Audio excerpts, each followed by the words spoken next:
here. I actually welcome the judgment because I think it gives real clarity. It allows those that have got to draw up guidance to be really clear about what that guidance should say.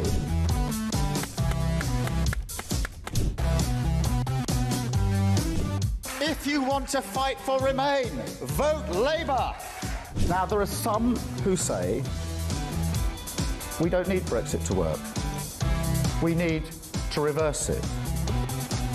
I couldn't disagree more.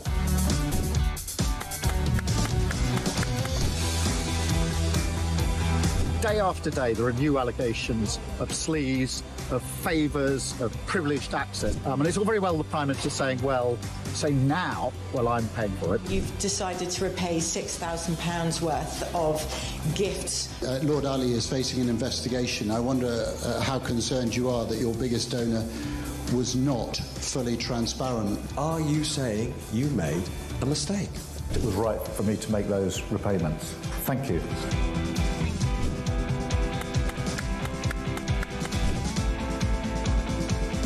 Of course, I wouldn't want Donald Trump round for dinner, but don't underestimate the danger to the world if Trump is re-elected this time around. I'm anti-Trump. I would like to send my warmest congratulations to President Trump on his inauguration as the 47th President of the United States.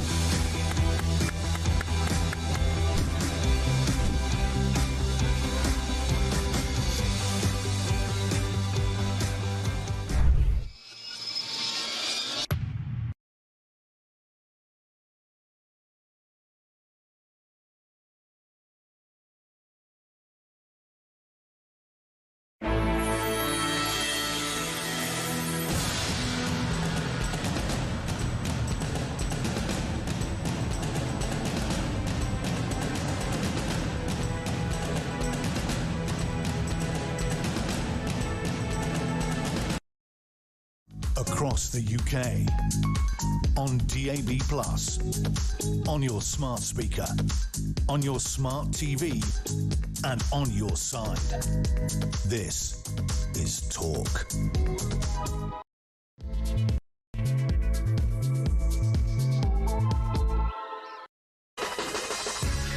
Good morning and welcome to the home of common sense. I'm Mike Graham. It is morning glory time and you know what to do. You need to get yourselves straightened up, get yourselves out of bed. It's actually still quite dark out there, bizarrely. You know, we've suddenly realised that even though it is Wednesday the 30th of July, we're sort of suddenly going into sort of the longer nights and the shorter days. Doesn't seem right, does it? It's going to be August very soon. Surely people are going on holiday. Anyway, we're going to be talking about a great many things this morning. On the front page of The Sun, they've got a monster raving lioness party, incredible sort of double-decker bus, open-top bus parade yesterday around Buckingham Palace, and lots of people joining in with the celebrations because suddenly England have won a penalty shootout. All very good stuff. Front page of the Daily Mail, though, goes a different way. Lots of people are doing this morning. Starmer's reward for Hamas. Israel and the US hit out the Labour plan to recognise Palestine because Kemi Badenoch has accused the Prime Minister of political posturing at its very worst. Kemi Badenoch, of course, was here yesterday telling us that she believes very firmly that Keir Starmer is, wait for it, a liar. So it's now official. Downing Street were a bit critical of me when I suggested that Keir Starmer was, shall we say, slightly differential about the truth, and he quite often put out stories that were not true. And in fact, I called him a liar at one point, and they weren't very happy. Turns out that Kemi Badenoch thinks he's a liar as well. Theo Usherwood's here with us. Very good morning to you, Theo. Thank you very much indeed. I'll be trying to make you speak at some point during the next hour. Starmer rewarding Hamas on Palestine is what it says on the front page of the Daily Telegraph.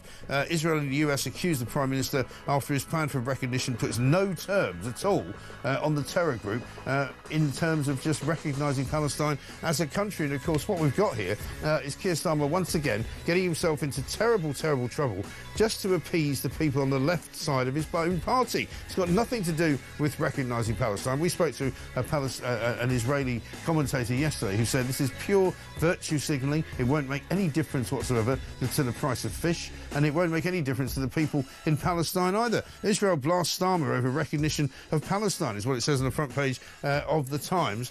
Even the Daily Mirror's got it on. The UK will recognise Palestine as a state unless Netanyahu ends the carnage. And they say it's Starmer's warning to Israel. Again, you know, I asked the question. Most of you listening to this show will not give us stuff one way or the other about whether we recognise Palestine. What we will give us stuff about is whether or not Keir Starmer is ever going to acknowledge that there is a massive problem about migrant hotels in this country, that there is a massive problem where people are demonstrating up and down this country saying that they need something done about it. And also, meanwhile, 24 hours on from yesterday, when nothing was put out on social media about Donald Trump's visit, there's still nothing. They've still, it's almost as though they're trying to wipe it from history. You know, you talk about year zero and Chairman Mao going back to the, you know, the revolution of thought. Let's just pretend that Donald Trump never came to Britain. He never admonished Keir Starmer. He never humiliated him. He never advised him how to win an election. He never said, you know, don't go down the wind farm route. He never said control immigration. He never said cut taxes. Nothing from Keir Starmer. Unbelievable. This is Morning Glory. Let's get it on. It's almost as though I know what the timings are, isn't it? It's incredible. Theo, very good morning to you. Good morning to you, mate. Isn't it extraordinary that over the course of the last, I don't know, more than 48 hours, I suppose, Keir Starmer has been sucking up to Donald Trump. Yep. He's been sitting next to him in a room. He's been doing, you know, press conferences with him. Not one piece of footage has been published by Labour, or certainly on Keir Starmer's personal Twitter account, about the Trump visit. It's as though it never happened. Yeah, and that's because, of course... What's going on? He doesn't want to publicise it. He doesn't want to. Has he forgotten that everybody's seen it, though? It's like, you know, don't try and tell me, you know, that it's raining while you're peeing down my back.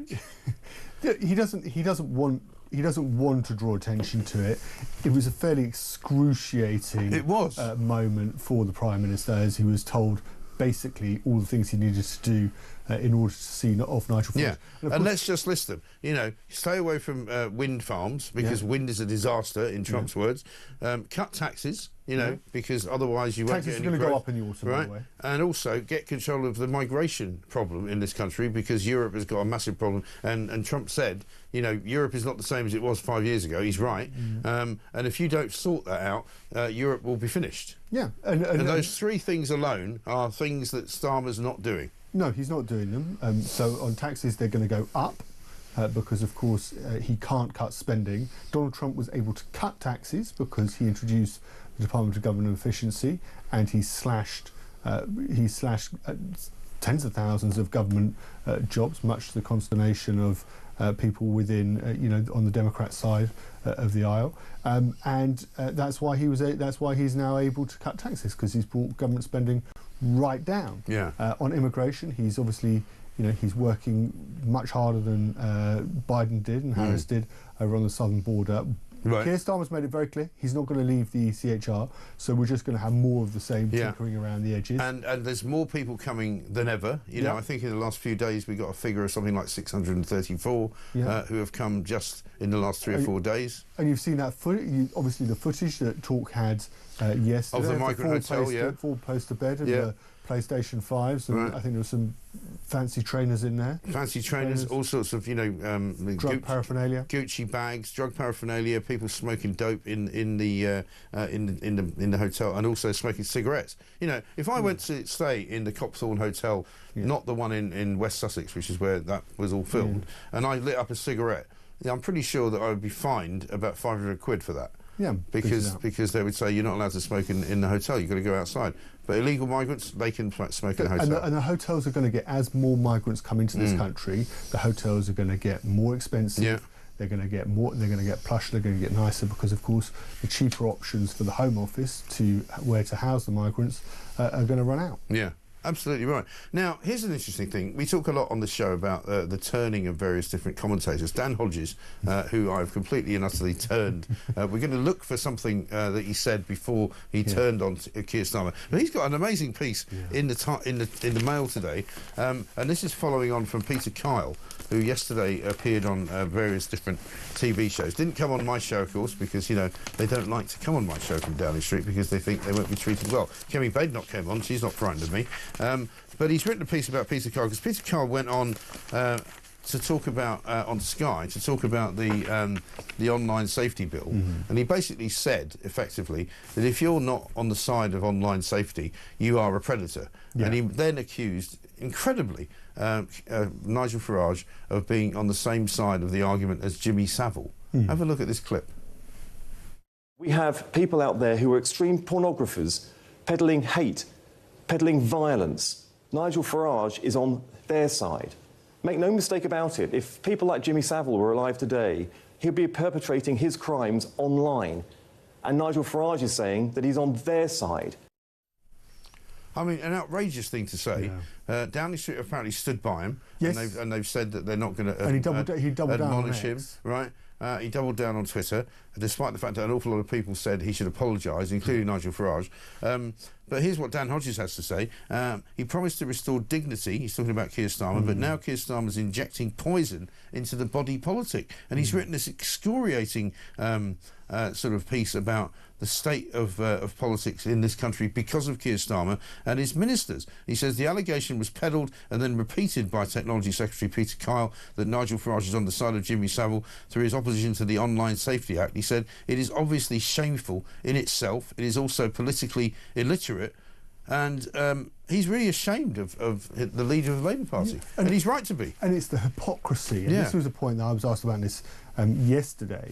And it's the hypocrisy of Labour, because you'll remember, and Dan actually gets the debate right, because it was back in 2022, and there's the debate about the Sue Gray report into Partygate, and Boris Johnson, as Dan rightly says, it said that basically Keir Starmer, when he was DPP, Director of Public Prosecutions, running the CPS, spent most of his time prosecuting journalists and failing to prosecute Jimmy Savile. Yes, and which is true.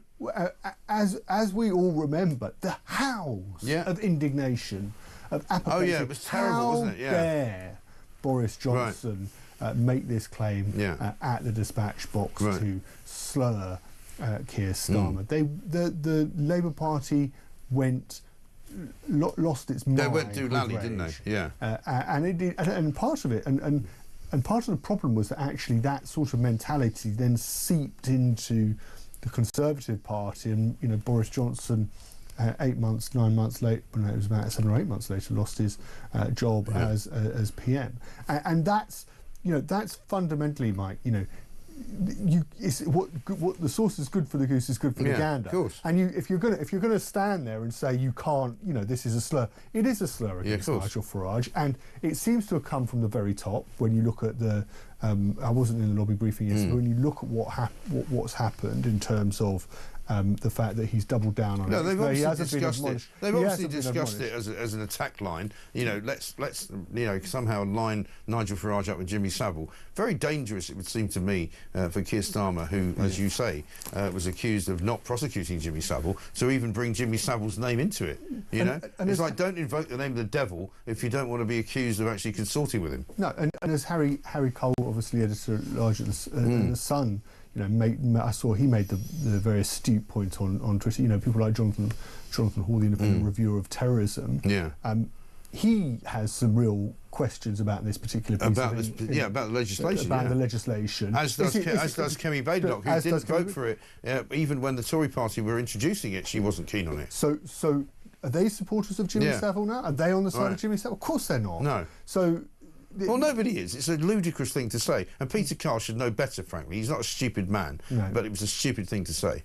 But in my view, but Keir Starmer, and this is the point. The other really important point that Dan makes is that he came in off the back of Boris Johnson, off the back of Liz Truss, off the back of Rishi Sunak, and his whole play during the general election campaign of last summer was, I'm going to restore integrity to politics. Yeah. The grown-ups are back in charge. Rules. Exactly. Yeah. I'm not going to do politics the way the Tories did politics, because actually there wasn't a huge amount of difference in policy when it came down to it.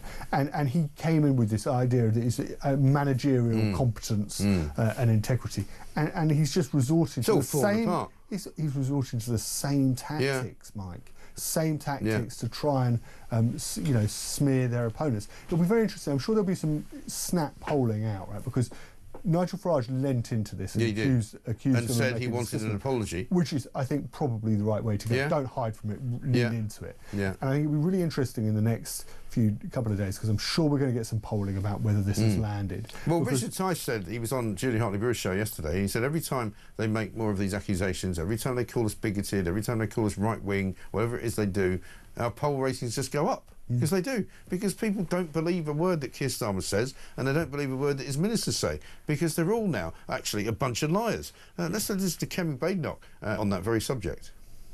We actually had a video of how many times he had told lies at the dispatch box. Sometimes I can tell it's because he doesn't even know. When I ask him questions, he doesn't answer a lot of times because he doesn't know the answer. You know, say what you want about Rishi Sunak. He had an answer to the question. You might not have liked the answer, but he had an answer to the question. He was running the country. Keir Starmer doesn't have any answers. Other times he says things that aren't true, like we didn't sign trade deals. I signed the biggest post-Brexit trade deal, which was with 13 countries, with 12 countries, CPTPP. Right. But that's not enough to get the economy going if you're taxing people to the hilt. Doesn't matter how many trade deals you sign. He makes, claims about a £22 billion black hole, completely untrue. They went in and they made a mess. They grabbed from farmers. They grabbed winter fuel payments, punishing people going to private school because they thought these aren't our people. So it sounds like you do believe that he's a liar, though. Yeah, he is. The leader of the opposition calling the Prime Minister a liar. I think that's a pretty good story, and it's confirmation of what I've been saying for a very long time, that he's out of his depth, he doesn't know what he's doing, he's trying to conceal the truth from people. I mean, look at what he's doing over Trump. He's like pretending it never happened. You know, like 48 hours in the company of the President of the United States of America and not one tweet. I mean, is he seriously taking the mickey? Something I've noticed, I spent quite a lot of time out of London, out in the country, just meeting people. Yeah. So what would you do? I said, I do a bit of political journalism. Yeah. And I remember during the Leave campaign, you know, the campaign to leave the European Union during the referendum, people would say, you know what, I really want to leave the European Union because see stuff sort of cutting through. And I tell you what I get back every time now is, I can't stand Keir Starmer. Yeah. I hate the man. I can't. They do, they really do. Yeah, and I'm getting it, and it's noticeable that people who have generally, you would think, no real day-to-day interest in politics, it's sort of in their consciousness that they want to leave. The only thing they want to impart to me when you're talking about politics, the only thing they would want to say, you know, somebody's really interested in politics, is they don't like the Prime Minister. Yeah. They literally can't stand it. No. And that's a really difficult place. It's a visceral hatred of him, which I've never seen before. I've never seen people hating somebody like that. Even Margaret Thatcher, you know, there were people in some communities who didn't like what she was doing, but they didn't hate the way that they hate Starmer.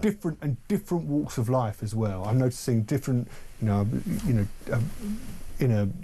to B&B down in near the south coast, and it was just landladies, very different walks of life, and they just cannot stand him. And I think that's really problematic. Now, I don't know, I haven't got this, is just anecdotal, right? So I don't know how that plays out in opinion. You know, you can see what the approval ratings are, you can see them for yourselves. But when you start to pick stuff up just right across the board, I think that's you should pay attention. You should, absolutely right. This one from Bill in Cheshire. The Savile accusation, just another successful diversion by the Labour Party on a very bad news morning, i.e. post-disastrous Trump press conference, the media, especially the BBC, etc., fell for it, as usual. And I mean, again, we'll come back to this after the break. This whole kind of, massive diversionary tactic that we're going to recognise Palestine as a state, which nobody in this country gives a damn about. I'm sorry. No. You know, of course there are people who have got, an axe to grind, and there are people who will go out on a demonstration, either pro or anti-Israel, but at the end of the day, most British people could not care less about Palestine, and certainly what they don't want to see is a load of bloody Palestinian children and their families coming to live here because we're supposed to be rescuing them from the dreaded, ghastly, horrible Israelis. You know, we don't care. We don't want them. We've got enough people here already. You know, stay the. Sorry, every time you're here, I just want to swear. I don't know what it is. Just stay the hell away. Meanwhile, there's a tsunami warning for Hawaii and Japan after an 8.8 magnitude earthquake, one of the strongest ever recorded, struck off the coast of Russia. You know, maybe we've got a clip. I think. Have a look. All right, this is a Fox News alert. A massive 8.7 magnitude earthquake off the coast of Russia has now issued tsunami advisories and watches, including Japan, Hawaii, the entire west coast of the U.S. This could be one of the top 10 earthquakes ever recorded.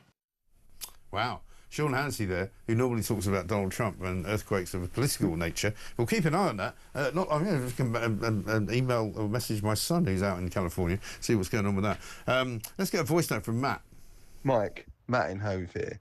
The reason that the little pathetic little two-tiered turnip hasn't posted anything online about the meeting with Trump, and the reason he's told his social media team not to post anything about the meeting, is because we all saw it live on TV, sat opposite Donald Trump in his little chair, in his little suit that Lord Ali bought for him.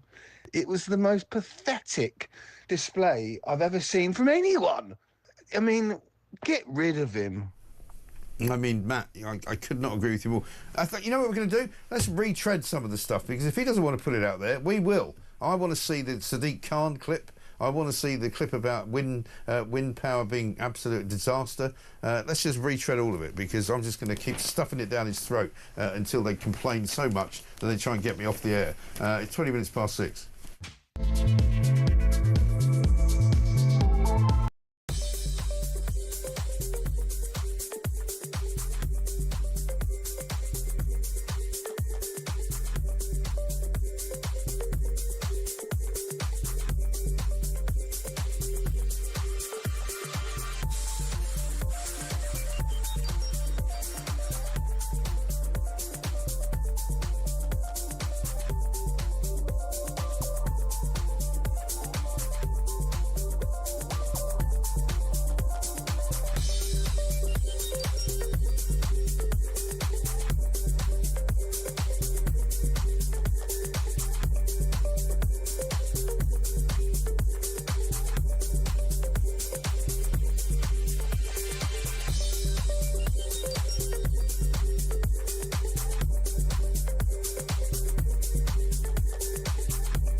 How realistic do you think a ceasefire is this week?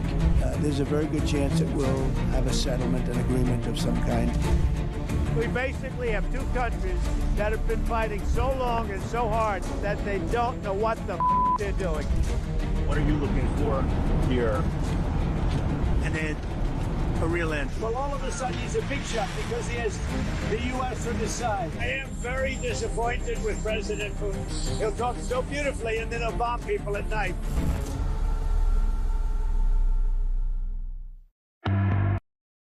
Across the UK, on DAB+, on your smart speaker, on your smart TV, and on your side. This is Talk.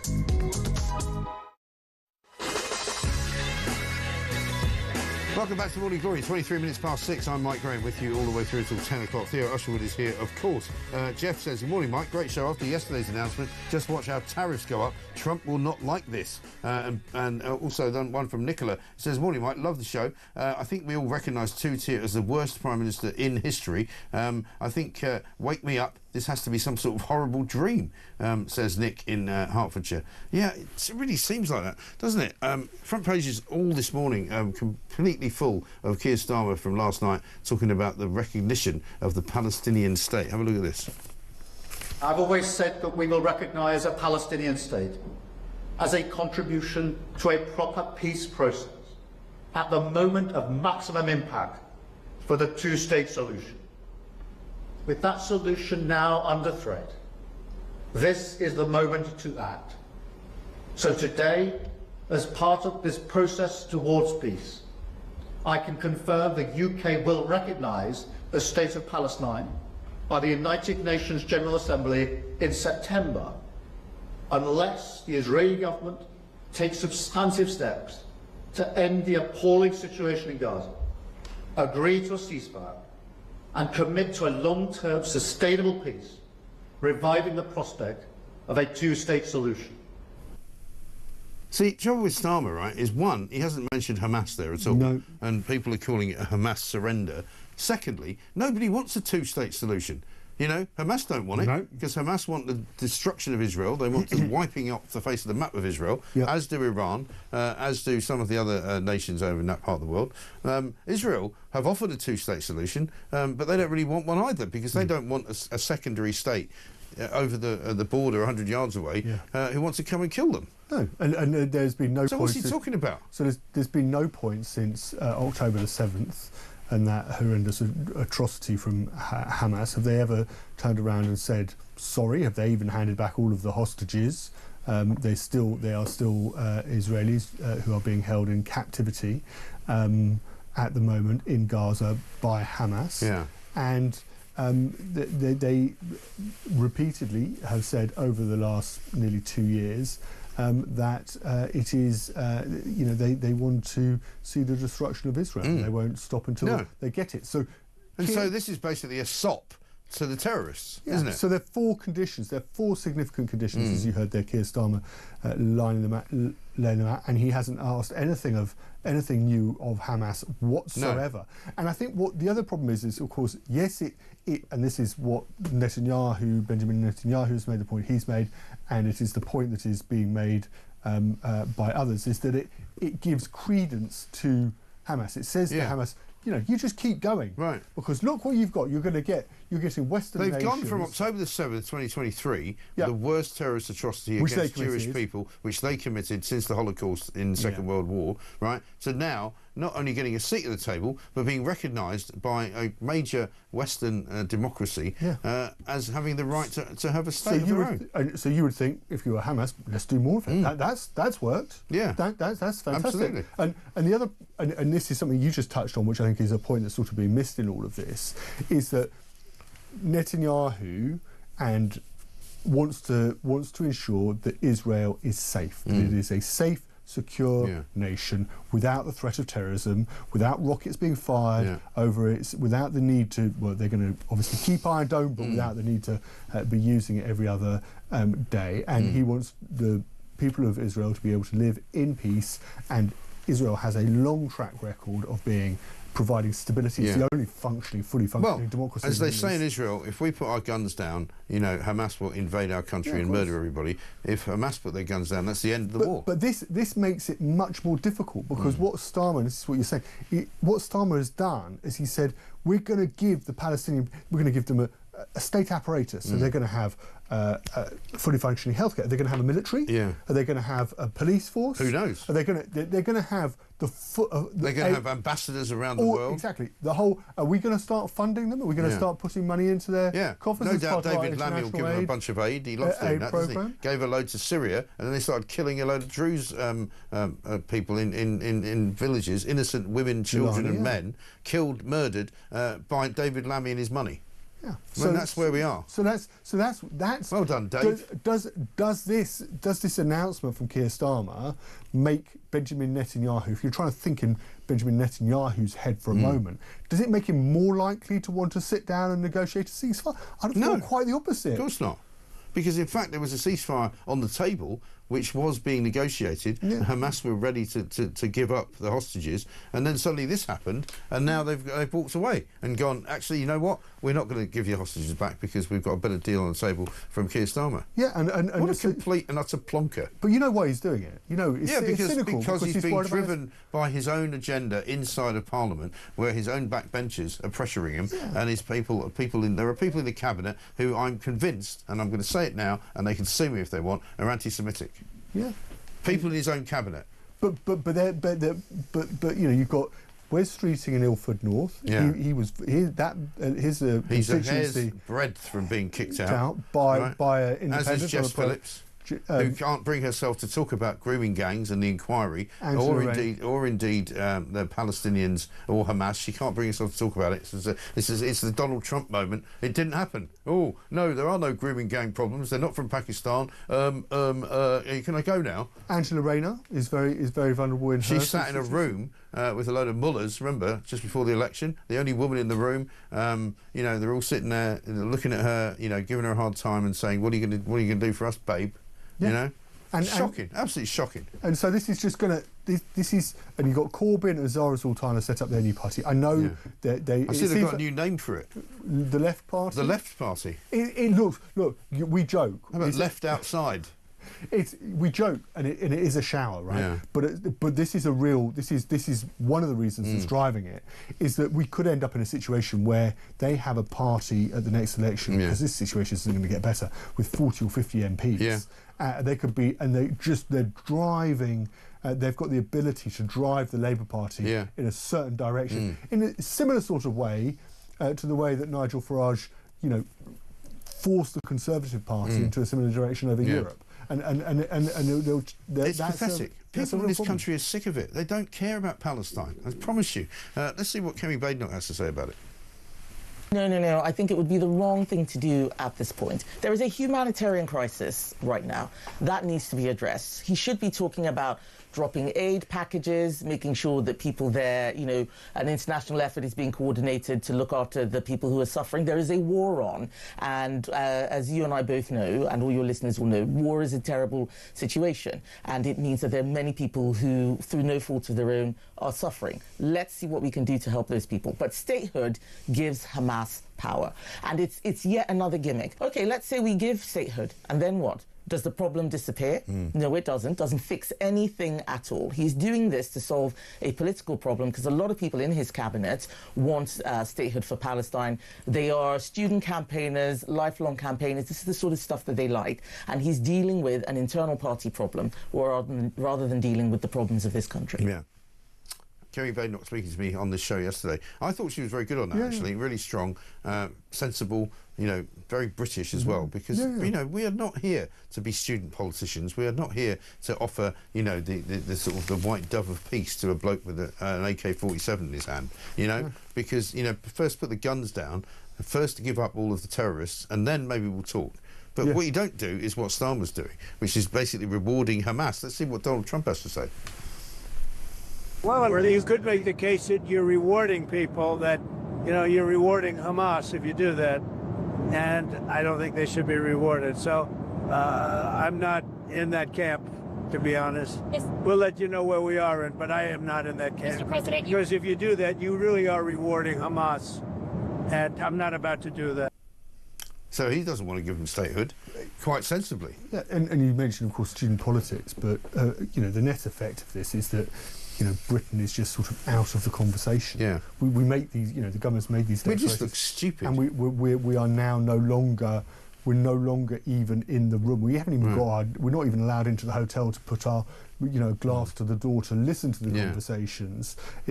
Trump is negotiating, of course, with, or working with Netanyahu, and the negotiations taking place between the Qataris. And Qatar and all the other people, and obviously Hamas. But we, Starmer makes the big declaration, right? And they're talking about this in terms of the coalition, British effort in terms of the coalition of the willing. He's trying to get another coalition of the willing. Well, how's that going? Not really very well. He hasn't finished the last coalition of the willing until he wants to start another one. Well, so we know it's the coalition of the willing. The last I heard was, a few weeks ago, it's reached an operational stage and can be deployed at any point. But the idea that, what does that mean? Exactly. It means nothing. The guy is a complete and utter useless cipher. And the sooner he goes, the better, because he's embarrassing the whole nation now. I'm sorry. Meanwhile, David Lammy's down playing Top Gun down in Australia, making ridiculous videos about how happy we are about, the carrier group that's off the coast of Darwin, just in case we go to war with China. Are you having a laugh? I mean, seriously? Really? Anyway, listen, Theo Rushwood is here. I'm going to have to stop for a minute because I'm still very close to swearing. 6:33.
across the UK. On DAB+, on your smart speaker, on your smart TV, and on your side. This is Talk. Welcome back to Morning Glory, 6:35. I'm Mike Graham. Theo Usherwood is here with us as well. Simon from Durham says, it's no surprise that Starmer has pivoted yet again. His comments yesterday on Palestine are just an attempt to cuddle up to the left of his party, some of whom is worried about jumping ship to Corbyn's new set of monkeys, your party, or as it's now known, the Left Party. Once again, the weakest Prime Minister of all time has capitulated. It beggars belief. Please enjoy your Wednesday. Well, we'll try, Simon. Let's get a voice note from Liam. Morning, Mike. Liam from Kent. What is this? What is Keir Starmer up to? I mean, he must have advisors that read the newspaper, you know, and anyone in the Labour Party that was gifted with this great thing called eyesight can clearly see that, he's going further and further in the hole. And I'm actually really concerned that, well, he ain't going to get re-elected, is he? Let's be honest, I don't think Labour will be in ever again. But how much more damage is he going to do? All this Palestine riots going on, immigration problems, the fact that the whole of the front bench lie. We're paying for all of this. The British public are paying for this. Seriously, I was talking to my boss this morning and I turned around and said, I have no idea why when at 2:30 my alarm went off, I bothered getting up. Anyway, have a great show, Mike. Take it easy. Liam, great to hear from you. Thank you very much indeed. You get up because you do your job and you work hard for your family. You have to give half your money away to the bleeding government so they can waste it on a load of migrants coming into the country eating 3 square meals a day. Brilliant. This from West End Girl, who says, Peter Kyle left school with one qualification in theatre studies, right, was a protégé of Anita Roddick, which is a red flag, was rejected as a mature student from University of Sussex 3 times and has a reading age of 8. When he eventually got in, he didn't do a hard science degree. I know firsthand from loved ones that dyslexia certainly does not mean that you're stupid. However, I do believe that someone of his very ordinary capabilities should not be Science, Innovation and Technology Secretary, and this is now painfully clear. The remark about Nigel Farage is just plain thick. I'm sorry, no person in his position should be stupid enough to lack the basic common sense to say something like that.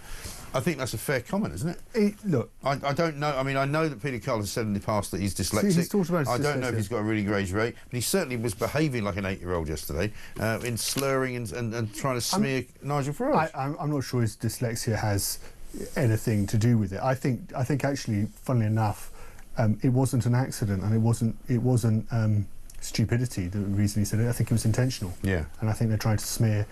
Does that make sense? He didn't blurt it out. If you listen to the tape back, right, and you listen, you know when, you know, I've done this now for 15 years. You know when a politician is being pressed on something. Yeah. You know when something is being forced out of them.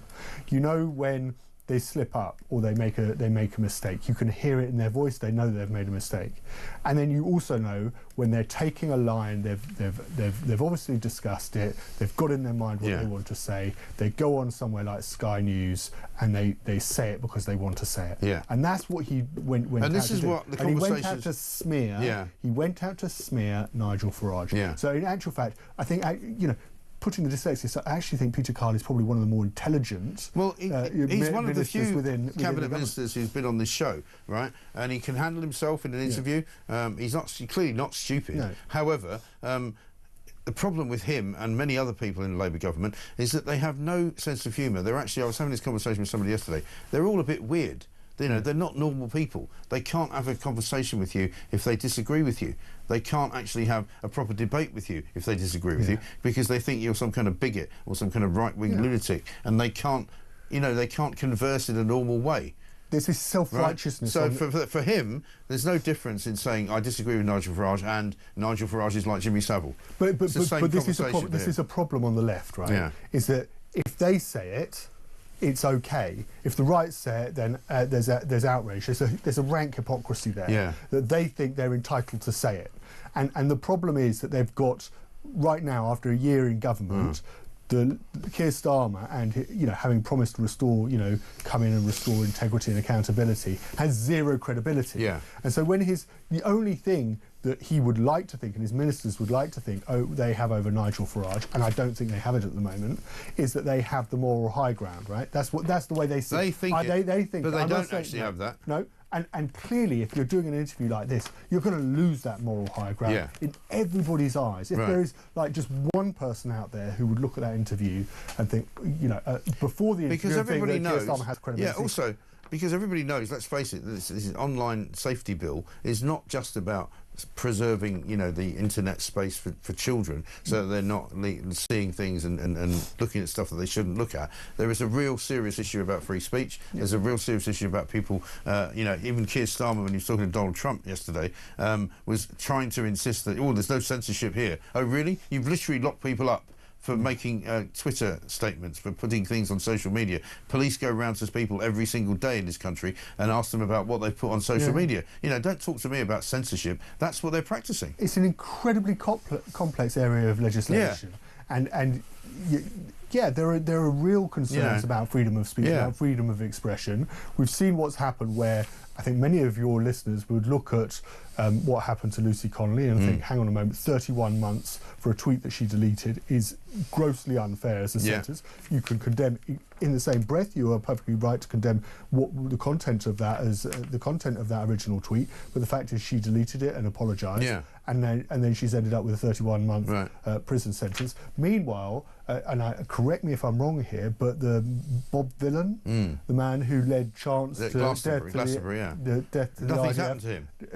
It still hasn't been charged. Well, there's been no charges put down. Thank you. Well, thank no you charges put down. The investigation continues, supposedly. But, you know, she... That's calling death at a major concert. Right. That's a huge concert. Incitement of violence, no question. You know, certainly on the same level as if you're going to say that Lucy Connolly was inciting violence, then so was this guy. But he has been, you know, left, and it will probably end up like Kneecap, no charges brought, because they did the same thing. You know, they were actually inciting violence, telling people to kill their MP. They were on a stage at London, at a London event. 10,000 or so people there, telling them to kill their own MP. But this stuff is really dangerous because you might think, well, of course they don't do you. Nobody's saying seriously, but it only takes one neither was loop. she. But neither was she saying it seriously. But there's, you know, in what Kneecap, like, you know, you only need one idiot to start one complete to start looking at Kneecap and go, oh, that sounds like a great idea. That sounds really, and to go do something really stupid. I know. Let's get a voice there from Tristan. Mike, you're right. People do absolutely detest our so-called Prime Minister. He is a disgrace. He is despicable. He has no morals. He has no ethics. And he's utterly, utterly useless. He's an absolute total disgrace. And to see Trump absolutely pull him apart in Scotland was brilliant. Yes, and let's remind ourselves of that, because Keir Starmer really, really hates everyone reminding him of how stupid he looked in front of Donald Trump. He hates it so much that he hasn't put any social media out, clips, nothing, no pictures. It's as if it didn't happen. Well, we're going to keep reminding him. Have a look at this. Politics is pretty simple. It's I assume there's a thing going on between you and Nigel, and it's okay, you know, it's two parties. But generally speaking, the one who cuts taxes the most, the one who gives you the lowest energy prices and the best kind of energy, the one that keeps you out of wars. He's kept you out of wars, but the one that keeps you out of wars. You know, you have a few basics, and you can go back 1,000 years, 1,000,000 years, whoever does these things, but low taxes, keep us safe, keep us out of wars, no crime, stop the crime. And in your case, a big immigration component, you know, because I know that your attitude has become strong on immigration, strong on the toughness of immigration. But I think whoever's going to be, I think I won because we had a lousy president, to be honest with you. We had an incompetent president. But I won because I was very strong on immigration. Is there anyone else in the room there? Sorry, I can only hear one voice. There's a bloke sitting there with this sort of ridiculous look on his face, like. You know, there's a second part to this, Mike. Sorry, you carry on talking. I'll just sit here. Okay, so there's a second part to this, you know, where Donald Trump turns up when Nigel Farage is Prime Minister, or Keir Starmer is on his way out of office and says, "I told you so, I was right," and he can come back to this. You remember with Theresa May during his first term in office? I can't even keep it up for long. I mean, because any normal human actually has to say something. Starmer just sits there. Sorry, carry on. So Theresa May, he told Theresa May, Donald Trump came over and he gave Theresa May advice that if she wanted to get a decent deal with the European Union, she needs to play hardball after our vote to leave the European Union. Did Theresa May listen to him? No. No. Then he turned up with one of her last press conferences and said, you didn't listen to me. Yeah. And the lefties are all full of, Donald Trump, what an absolute maniac, what an absolute ridiculous politician, doesn't even know how politics works. He's literally ruling the world. People joke about the fact that, it's the court of King Donald Trump. Yeah, it is, actually. But because he's making it happen, he's making it work, and everything he says that's going to come true, comes true. And he's just said there, don't get yourself involved in wars. Suddenly now Starmer's getting involved in what's going on in Israel and Gaza. Don't raise taxes. It's already too late for that. Stop immigration. All of the things that the people of this country want is what Donald Trump is able to actually tell him, in the same way that Nigel Farage is. Well, he's done him a favour. I mean, it's quite interesting. I mean, Donald Trump's relationship originally was with Nigel Farage. Yeah. I mean, that was the close bond. Right. And he's done him a favour to say, actually, you know what? I'm no longer.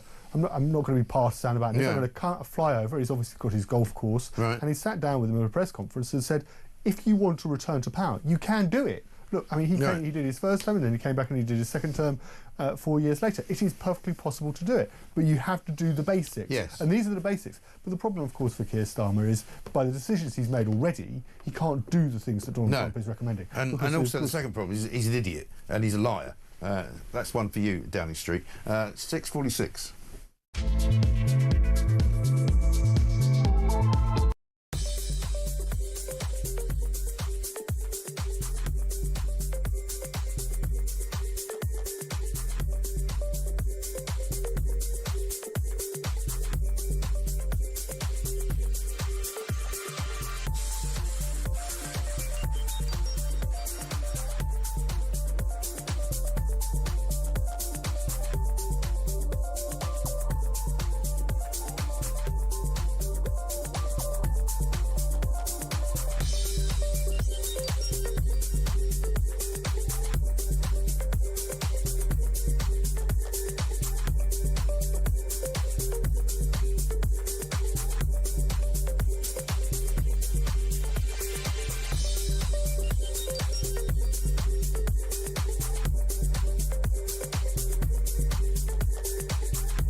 You're absolutely right, Peter. It's an absolute disgrace.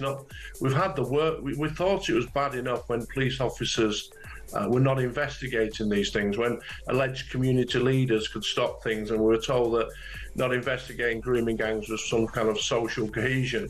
And now it's stepped into even more worse ground, that three officers have been arrested, retired officers.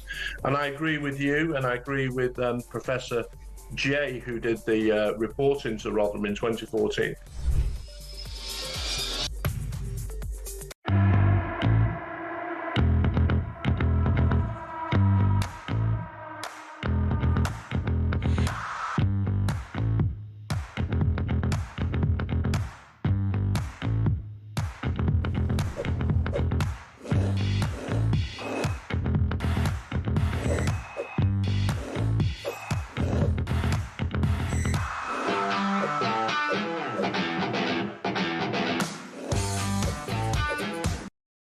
Across the UK, on DAB+, on your smart speaker, on your smart TV, and on your side. This is Talk.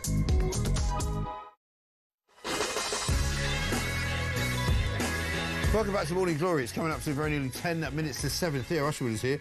Morning, Mike. They just want to smear Farage because of the comments made by Trump at Starmer's meeting with him. They're trying to smear Trump because he's a good friend of Nigel's. And that's from Doug. Interesting. And here's one from Erios, who says, my daughter is severely dyslexic. She achieved a 2-1 degree and is an early years teacher and runs a group of schools where English language is not the children's first language. She has only ever aspired to succeed. I take it as an insult to suggest that having dyslexia can impede learning.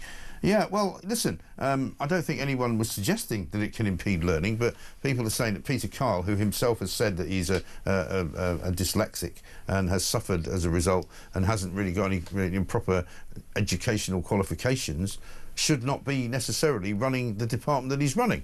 Maybe it's okay for him to be social services minister, but for him to be science and technology minister, perhaps is a bit of a stretch for him. Look, I understand, you know, what's been said. I think it was your original correspondent was putting that case forward, right? But he's a really bright, capable. Yeah, and there's no question about that. And he is. If you look at the plethora, which of makes ministers, it even more ridiculous it was he's really saying like what he said. Yeah, and you might think it's really stupid, right? And I think many of your listeners, but I'm saying actually, from looking at the way he said it, from my experience covering political journalism, it was intentional. Yes. He meant to say he knew what he was and this doing. was coming from the top, right? So don't think that it was like some dumb slip-up, because I don't think it was a dumb slip-up. He knew what he was doing. He was trying to smear Nigel Farage, and that's what he set out to do.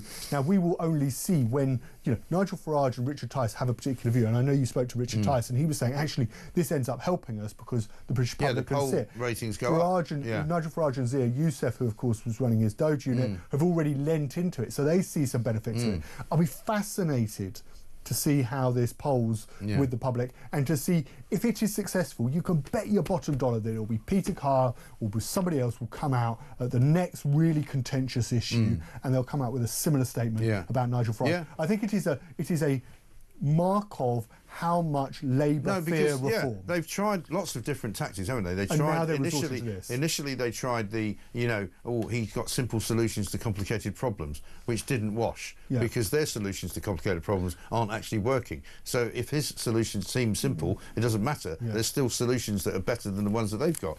But let's talk about a couple of the other stories in the papers this morning. We should recognise the monster raving lioness party on the front page of the Sun, double-decker bus. There's quite a close cropped picture, so I would say probably once you get beyond the size of the bus, there's probably not as many people there as you would think. But nevertheless, you know, congratulations to them. They've held the Euro Championship for 2 Euros in a row. And I talked about it yesterday, and I said one of the things that I found really interesting and kind of cute about all of it was that last Sunday, not the one past, but the one before that, when they were still in the tournament but not in the final, I was walking around my local supermarket, and there were lots of little girls with footballs kicking them around kicking them around the supermarket as their mothers went shopping, which was kind of, I thought, rather cute, you know? I think it's fantastic. Look, I think it's 65... And I haven't got any time anymore for people who go, women's football's rubbish. You know, get over it. I think, look, 65,000 people turn. I think it's fantastic, and I just think there's a sort of... What I like about this particular story, and I like, the scenes from central London, is that they haven't been spoilt and corrupted like the men's game. They just love playing football, and they bring a real honesty and relatability. And we love the Chloe Kelly declaration. I'm so proud to be English. Because people don't say that anymore in this country. So we thought that was a good thing as well. So good for them. Unfortunately, I would like to say the same about the British Medical Association being proud to be English, but I can't because NHS is now. The head of the NHS has accused the British Medical Association of extortion as doctors yesterday threatened more strikes. This is a bloke called Sir Jim Mackay, who runs... There's so many things about the NHS that I don't understand. I'm not sure which bit of it he runs, but... He runs the whole thing. He runs the whole thing. Basically, we're being told, because there's no end in sight, that the strikes may start up again in the coming weeks, right? Yeah, and what he's accused the BMA of extortion. So he said the NHS come under real pressure, and he's saying that they've learned in the last few rounds that harm was being caused to patients by the BMA, insisting on just prioritising urgent and emergency care. That's a quote. And the BMA is asked to be paid to leave. Members of the BMA are being asked to pay to leave the picket lines. But ahead of the strike, it demanded £6,000 a shift. Oh, this was for consultants, right? For consultants to provide cover. As of Sunday evening, there had been 47 requests for 125 doctors. Look, we knew this was going to be... What's so frustrating about this story is we knew that this was going to be when they got their 22, the junior doctors got their 20. I know they like to be called resident doctors. The junior doctors who, got their 22% pay rise last summer, costing the taxpayer billions of pounds. And Wes Streeting, I think, one of his first tweets as health secretary when he became when he took up the post was, I've messaged the BMA and I'm going to sit down with them immediately. And we're going to fix the problem. We're going to fix the problem in the NHS. You just knew that this was going to be another issue, and they were sure enough they've come back and asked for more money. And there's a sort of naivety, isn't there, that you just wish that when we give a militant union like the BMA and their junior doctors, we offer them a pay rise. Fine. Give them one reasonable pay rise, but then put a clause. But they had it. Put a clause in there which says you can't strike for the next 5 same years. goes for Louise Haigh. Louise Haigh, when she was Transport Secretary, before she was kicked out because it was discovered that she'd in fact got a conviction for fraud, right? Yes. She gave a pay rise of 15% to the ASLEF train drivers with no concessions. Yeah. So they're going to come back for more as well. The nurses are going to come back for more. It's ridiculous. Meanwhile, the Mail's got a story saying the NHS has allowed trusts to spend almost £2 million on staff networks that have hosted a series of woke events over the past 2 years, basically linking all sorts of things like race, sexuality, gender, disability and religion. Staff attended a talk on embracing your Afro curly hair at University College London Hospital's NHS Foundation Trust, and another one, International Pronouns Day at Barking, Havering and Redbridge University Hospital's NHS Trust in East London. They say they haven't got enough money. They say they need more money. £2 million wasted on this crap. It's a lot of money, isn't it? What a load of rubbish. Eurovision viewing party at Manchester University. An event embracing asexuality at the Princess Alexandra Hospital Trust in Essex, and it's coming. This is money. This is been obviously put forward by FOI, Freedom of Information Request, and the Taxpayers Alliance, which said it's astonishing the way that the money's been spent across 154 trusts. I mean, £2 million. That would keep you and I in, nappies for quite a long time. I say nappies because we're going to move on to baby food here. So, front page of the Times. 1 in 3 baby food products in supermarkets are ultra-processed. A study has found, saying that basically you're setting children up to have a life of obesity. They're calling snacks, cereals, jars and pouches of food targeted at babies and toddlers from leading brands including Heinz and Ella's Kitchen to be entirely unsuitable. I'm sorry, I mean, you're a father. Yeah. I'm also a father of some years, a long time ago when I was buying baby food. But are you seriously telling me that as a parent you didn't know that if you bought something that had a label like Heinz on it, that it wasn't crap? Yeah. Of course it is. Yeah. You know it, right? Any normal parent just makes the food for the baby, don't you? But this is a rearguard action, because actually the government was looking at extending the sugar tax right across to include cereals and yogurts and things. And actually, they, after realising the damaging effect it would have on the food industry, they actually decided not to do that in their 10-year plan for the NHS.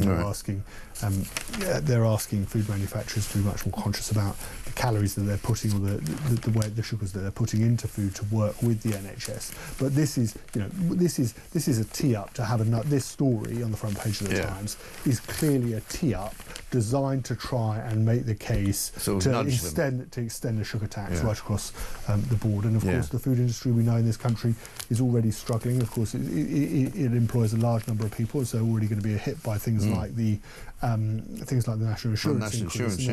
They can't afford another tax to be levied. Meanwhile, on page 8 of the Sun, the cost of the weekly shop will spiral as food inflation climbs to 6% by the end of 2025. This is a warning from retailers, basically, the British Retail Consortium. It was 4% in July.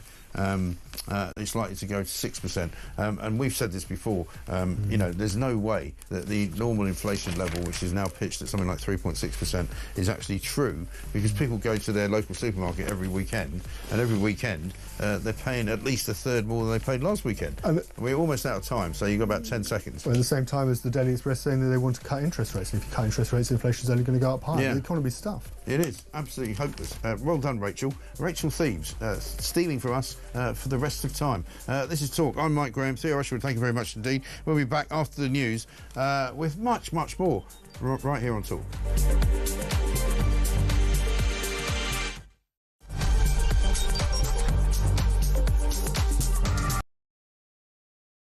My message to people smugglers is this. I think smashing the gangs is a deterrent. Smash, smash, smash, smash the gangs. Smash the people smuggling gangs. People schmiggling puns. He couldn't even smash an avocado for a piece of toast. Or the people... What would that... The people... I think smashing the gangs is a deterrent. Well, it might be if you smashed any, if you found any. The people smash... Those... The smash... And he hasn't smashed anything. I mean, he's literally all he does is he smashes records every sort of couple of weeks, where more and more people come in a period of 24 hours. Smash the gangs that are running this vile trade. You're never going to smash the gangs. That's something that basically is impossible. The gangs are like the Hydra. You cut the head off and another two grow. So I did write to ministers and say that I wasn't convinced that smashing the gangs was the right sort of way of thinking about things. We will smash the gangs that undermine our security. Keir Starmer has just tweeted 15 minutes ago. He says, I know you're angry about immigration. I get it. We will smash the people smuggling gangs at source. Maybe I'll just read it all in his accent, shall I? There is no return to freedom of movement. We have left the EU. I do not accept that prevents us working with other police units here, with prosecutors here, to smash the gangs. Well, I'm sure the smuggling gangs are absolutely quaking in their boots now. Keir Starmer's on their case. Solving this issue, smashing the gangs, is that the impossible dream, Tom? It really seems beyond him at the minute, I have to say. We're going to get the evil people smugglers and we're going to smash them and we're going to put them in jail. That will solve the migrant crisis. Prime Minister Keir Starmer's promise to smash the gangs has resulted in just 5 convictions. Hurrah for operating small boats. So what he really wants to say is that this policy of smashing the gangs is a total and utter disaster. There isn't a cat in hell's chance that it's going to work. It's crap. It's crap. That's what he's basically saying. I know you're angry about immigration. I get it. Mark my words, I will take back control of our borders.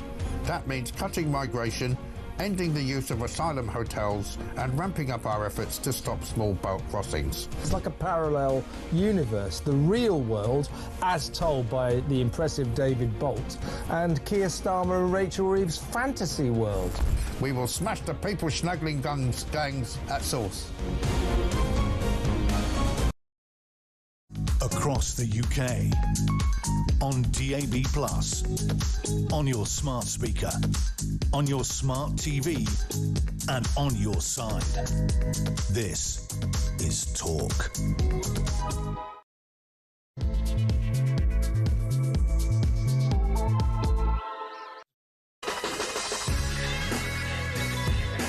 Welcome back to Morning Glory. It's coming up to 3 minutes past 7. I'm Mike Graham. It's looking a bit gloomy out there. It is Wednesday the 30th of July.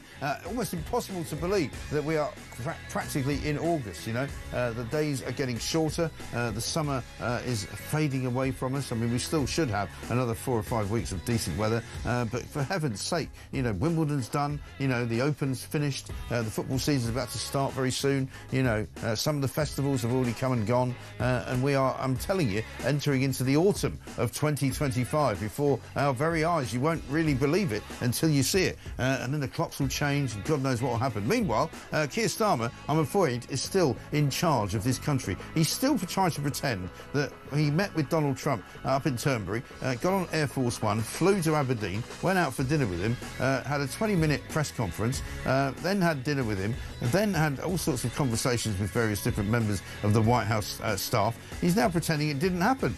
He hasn't put out any social media about it because it was so embarrassing for him that he's trying to hide from the reality of Donald Trump telling him, 1, you've got to cut taxes, 2, you've got to stop immigration, 3, you've got to stop relying on wind farms and wind energy and wind turbines to power the electricity in your country, because if you keep doing all of that, you will lose the next election. He won't take the advice. Coming up, we're going to talk to Joanna Bell, political commentator. There's a tsunami warning, by the way, for Hawaii and Japan after an 8.8 magnitude earthquake, one of the strongest ever recorded, struck off the coast of Russia. It's also being told that people in Los Angeles should be careful because the west coast of America is also on high alert. We'll keep you updated on that. Meanwhile, here's a voice note from Perry. Morning, Mike. I think Donald Trump went out of his way to deliberately humiliate Keir Starmer, and I think he's done a really good job. You know, let's not forget that Donald Trump ain't got a short memory. It wasn't that long ago Keir Starmer said that he was a danger to the world and he most certainly wouldn't have him for dinner. Next thing, he's saying he'd like to give his warmest welcome to Donald Trump for being the next president.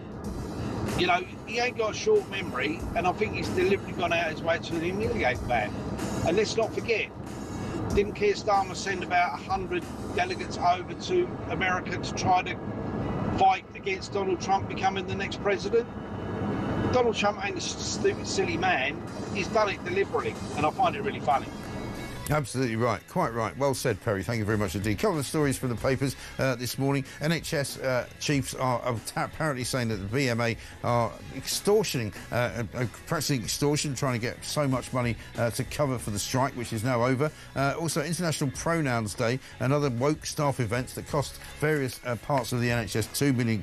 And the number of graduates on benefits has hit 639,000.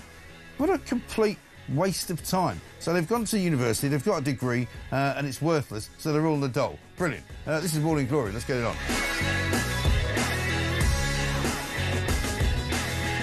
By the way, quite a few stories about Mylene Klass in the papers today as well. Apparently she caught her husband-to-be cheating on her with another celebrity at her own birthday party. And there's pictures of Mylene Klass all over the place. I mean, who cheats on Mylene Klass? Have you gone mad? What's wrong with you? Let's talk to Joe Bell, political commentator, and a woman. I'm not going to say anything about Mylene Klass to you and cheating or anything like that, but, you know, who cheats on Mylene Klass? What's wrong with them? I mean, she's got a book to sell, Mike. You know, you got to have some juicy bits in it. I want to know who he cheated on her with. She won't say. Apparently well-known celebrity, supposedly. Well, I'm sure the internet sleuths will figure it out eventually, but I'd call me cynical, but I can't help but think that there's a lot of money to be made in this book. It could well. You might be right. I am going to call you cynical. That's a dreadful, dreadful thing to say. But listen, we've all been in this business a long time. Can you believe that Keir Starmer, right, flies all the way up to Scotland, goes and sits with Donald Trump, has a press conference with him, then goes on to Air Force One, flies up to Aberdeen, opens the golf course with him, spends a whole night having dinner with him, and has not recorded any of it on his very, very busy social media front because he's like pretending it didn't happen because he was made to look a complete and utter fool. Well, I mean, it's not hard, but, you know, Mike, we've seen all the pictures. We've seen him being humiliated. You know, we saw Donald Trump call Sadiq Khan nasty and him interjecting and said, he's my friend. Pathetic. You know, and then he manages to alienate both Israel and America afterwards by, you know, asking Hamas to run the state of Palestine. No. I mean, this is ridiculous. This is on the front page of a lot of the papers this morning. Starmer's reward for Hamas. Israel have accused Keir Starmer of rewarding Hamas's monstrous terrorism because he's basically decided that he wants to recognise Palestine. Let's have a look at what he actually said last night. I've always said that we will recognise a Palestinian state as a contribution to a proper peace process at the moment of maximum impact for the two-state solution. With that solution now under threat, this is the moment to act. So today, as part of this process towards peace, I can confirm the UK will recognise the State of Palestine by the United Nations General Assembly in September, unless the Israeli government takes substantive steps to end the appalling situation in Gaza, agree to a ceasefire, and commit to a long-term sustainable peace, reviving the prospect of a two-state solution. I mean, the problem is that he doesn't mention Hamas, he doesn't mention the atrocity, doesn't mention the hostages, doesn't mention October the 7th at all. I mean, what's he playing at? Look, I mean, they've been offered their own state before. They don't want it. They want the whole of Israel and everybody in it dead. Right.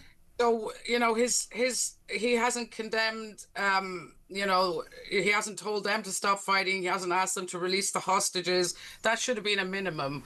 And I mean, look, you'd have to have a heart of stone to not feel terrible about the starving children there. Yeah.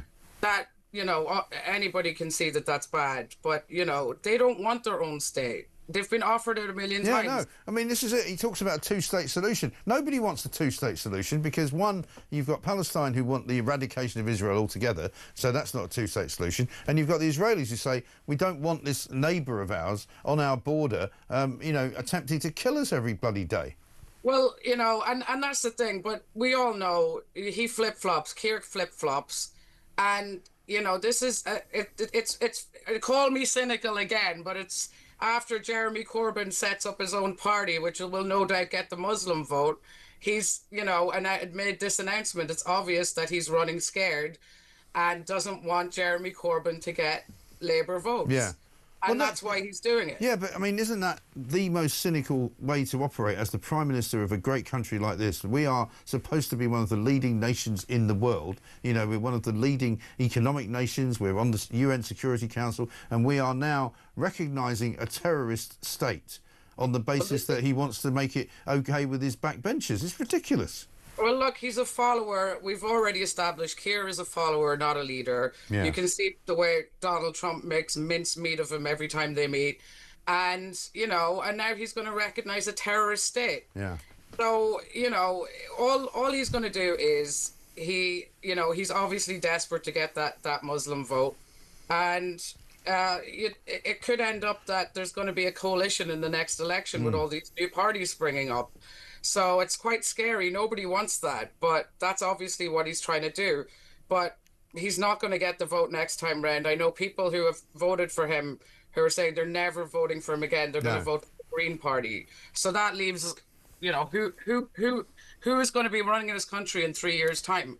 Well, it's a very good question. I mean, as far as the Labour government are concerned, they certainly don't want it to be reform. But because of what's happening with Jeremy Corbyn and his left-wing split party, if you like, he could potentially split the Labour vote in two and hand the government the keys of Downing Street to Nigel Farage in a heartbeat. Wait, the sound went off. Hang on. Oh, did it? Oh, sorry. Sorry. No, I'm just saying. Well, let me play a little clip to you then. This is Kyle, who is, of course, the business minister, the Minister for Innovation, Science and Technology, having a go at Nigel Farage. This is how scared they are. We have people out there who are extreme pornographers, peddling hate, peddling violence. Nigel Farage is on their side. Make no mistake about it. If people like Jimmy Savile were alive today, he'd be perpetrating his crimes online. And Nigel Farage is saying that he's on their side. I mean, pretty despicable way to refer to the leader of another party, particularly one that might actually be the next one in government. Peter Kyle has not apologised. Nigel Farage has asked him to apologise, but he hasn't. Trying to liken Nigel Farage to Jimmy Savile is pretty low, isn't it? It's absolutely disgraceful. And who could blame Nigel Farage for being totally indignant about what they've said about him? It's disgraceful, particularly because Keir Starmer was the Director of Public Prosecutions and didn't prosecute or charge Jimmy Savile when he was questioned in 2009. He always says he wasn't involved in any of the decision-making in these cases, but, he still managed to get a gong, so maybe he just got the gong for sweeping everything under the carpet. Yeah. It's ridiculous of Peter Kyle to bring this up. It's like an own goal, isn't it? Because they are, they've done the Southport stabbings, the Rotherham, that was all under Labour government. So it's really stupid of them to equate Nigel Farage with Jimmy Savile. Absolutely right. And the one thing that Keir Starmer's been criticised for this week, in addition to him sort of going after the whole situation in Gaza, is that he's not listening. He's got a sort of tin ear when it comes to the things that people really care about in this country, which are the migrant hotels, the number of, protests that are going on outside those hotels in Epping, in Essex, in Manchester, in Altrincham, in Bournemouth, in Leeds, in Aldershot. you know, up and down the country, people, ordinary, decent people, are turning out and saying, we don't want these people here. We don't want this migrant situation to be continuing. We want to deport them. And we revealed yesterday, as you were just watching this piece of footage here, a migrant hotel in West Sussex near Crawley, a Copthorne hotel, which is housing hundreds and hundreds of these migrants, living very, very high on the hog, thank you very much indeed, getting 3 square meals a day, and collecting not only, you know, various, you know, fashion you know, pieces of clothing and designer bags and designer shoes and designer shirts and all the rest of it, but also, you know, smoking cannabis, evidence of smoking cigarettes in the rooms as well. I mean, it's just people are sick of this, and Starmer won't mention it. Well, look, you know, he was a human rights lawyer who represented asylum seekers.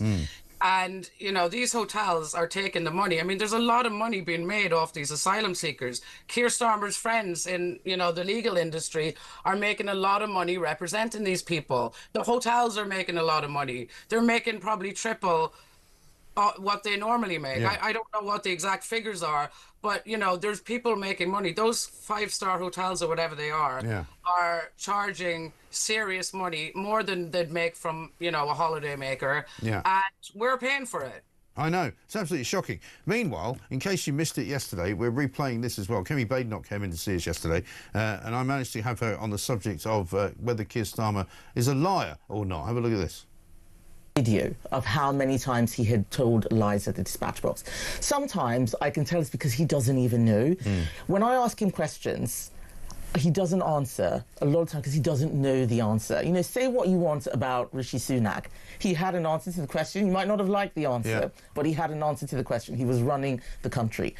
Keir Starmer doesn't have any answers. Other times he says things that aren't true, like we didn't sign trade deals. I signed the biggest post-Brexit trade deal, which was with 13 countries, sorry, with 12 countries, CPTPP. Right. But that's not enough to get the economy going if you're taxing people to the hilt. Doesn't matter how many trade deals you sign. He makes, you know, claims about a £22 billion black hole, completely untrue. They went in and they made a mess. They grabbed from farmers. They grabbed winter fuel payments, punishing people going to private school because they thought these aren't our people. So it sounds like you do believe that he's a liar, though. Yeah, he is. So there's the leader of the opposition, and it's quite a big story, this, I think, telling us that basically the Prime Minister's a liar. Well, he is, and he's also, you know, sits between two chairs on everything. You know, Brexit was the opportunity to cut all the red tape, to lower taxes. That was what was promised, but we just don't have a strong leader who can do that. He can't lie straight in bed. You know, he is a terrible Prime Minister, and we still got 3 more years of this. It's, you know, she's 100% right, but then, you know, I don't really think that she should be, you know, throwing stones when her own government itself also lied.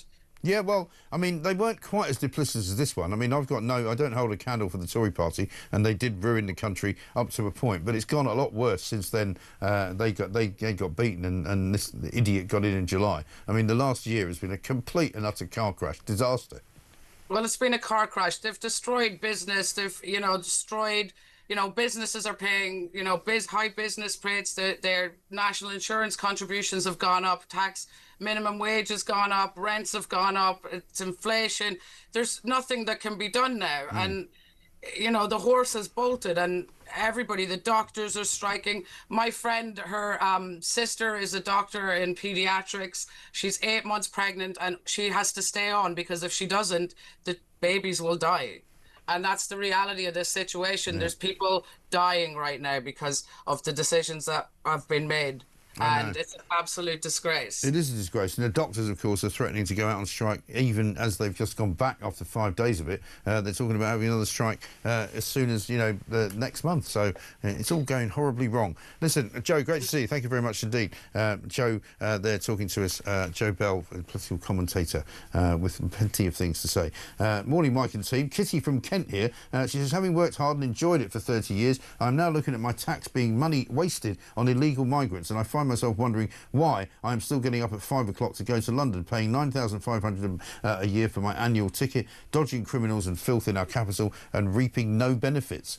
Something has to change. Yeah, Kitty from Kent, I think you're absolutely right.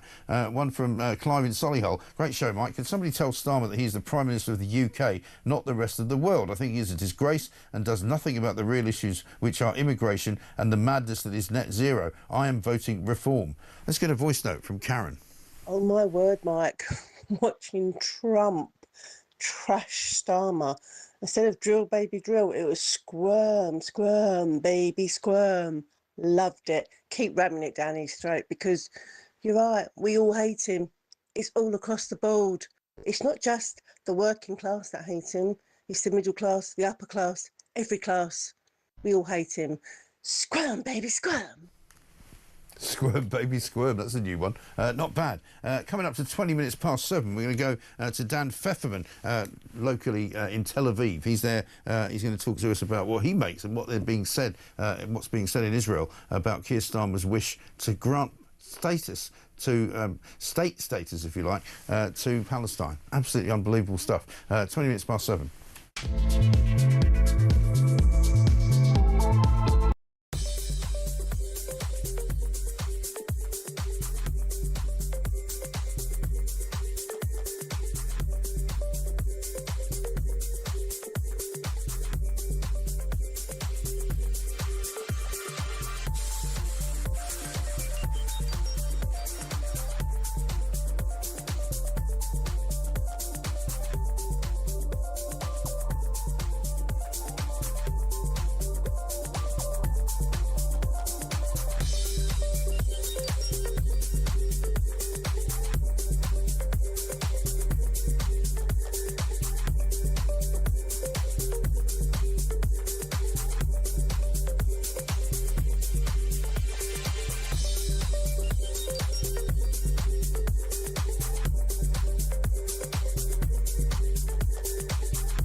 There are no words to describe what happened. It's kind of not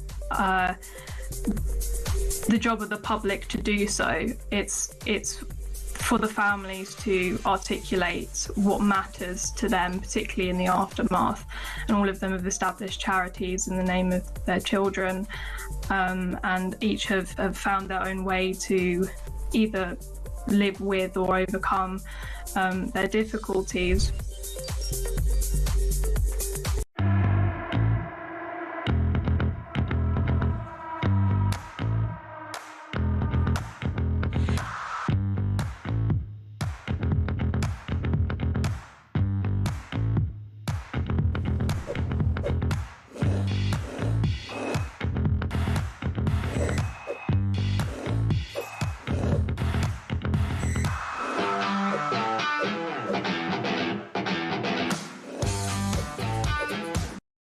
Across the UK, on DAB+, on your smart speaker, on your smart TV, and on your side. This is Talk. Welcome back to Morning Glory. It's 23 minutes past 7. I'm Mike Graham with you all the way through, of course, until 10 o'clock. The breaking news this morning is a tsunami warning heading out to Hawaii and Japan. I know it's a very long way away, but you might have friends who are out there, people on holiday perhaps. An 8.8 magnitude earthquake, one of the strongest ever recorded, struck off the coast of Russia. There's also alerts going on for the west coast of California, and so we'll keep an eye on that and see what happens, but we'll bring you up to date with that as soon as we can. Morning, Mike. Labour is that they spend more time worrying about what Reform are doing than they do about what's happening in this country. And ironically, if they cared more about the country and less about their political stance, they would probably do better in the polls, says Darryl in Lincoln. And one here from, where is it? Here it is, from Ron, who says, morning, Mike, your impression of Starmer was brilliant. What a muppet he is. I'd love to be a fly on the wall in a room where Trump and his team say what they really think of him. Great show. Please keep up the excellent work, Ron in Smethwick.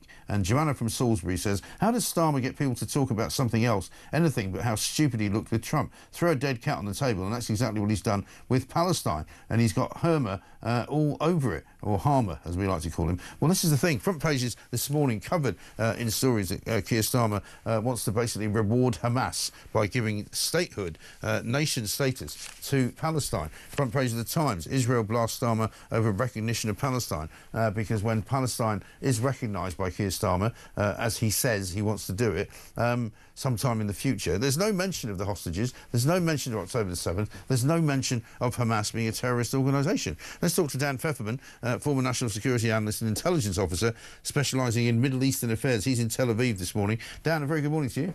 Good morning. People are quite incredulous, I think, in this country, not just because of Keir Starmer's statement about recognising Palestine, but more about the thinking that he might be doing it to distract us from other things, like, for example, how he was humiliated in front of Donald Trump and how his domestic policies are causing such a problem. And he's almost doing it to appease a part of his own party, which seems to be, for a lot of people, completely untenable. Yeah, I would agree with that last statement of yours. We have to be crystal clear here.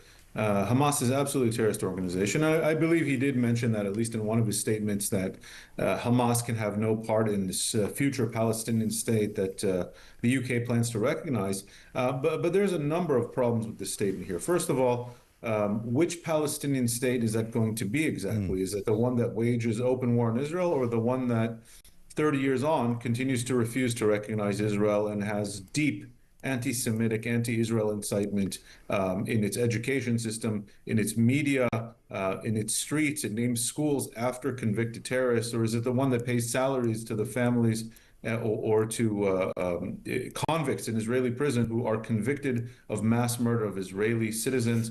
Which Palestine is it going to recognize? What will be its borders? What will be its capital? Who will be its leaders? Will it have actual governance capabilities? Because currently Mahmoud Abbas and the Palestinian Authority in Ramallah are able to govern maybe a few square kilometers outside of Ramallah itself. They certainly can't govern Gaza, and so far we see Hamas is still there. The bigger problem here is that this doesn't help the Palestinians, and this doesn't help solve this war that is dragging on, because Hamas, every time Hamas's strategy goes into play here, it's wage a media war on Israel via the West, via mainstream media outlets like the BBC, which is manipulated like a marionette puppet.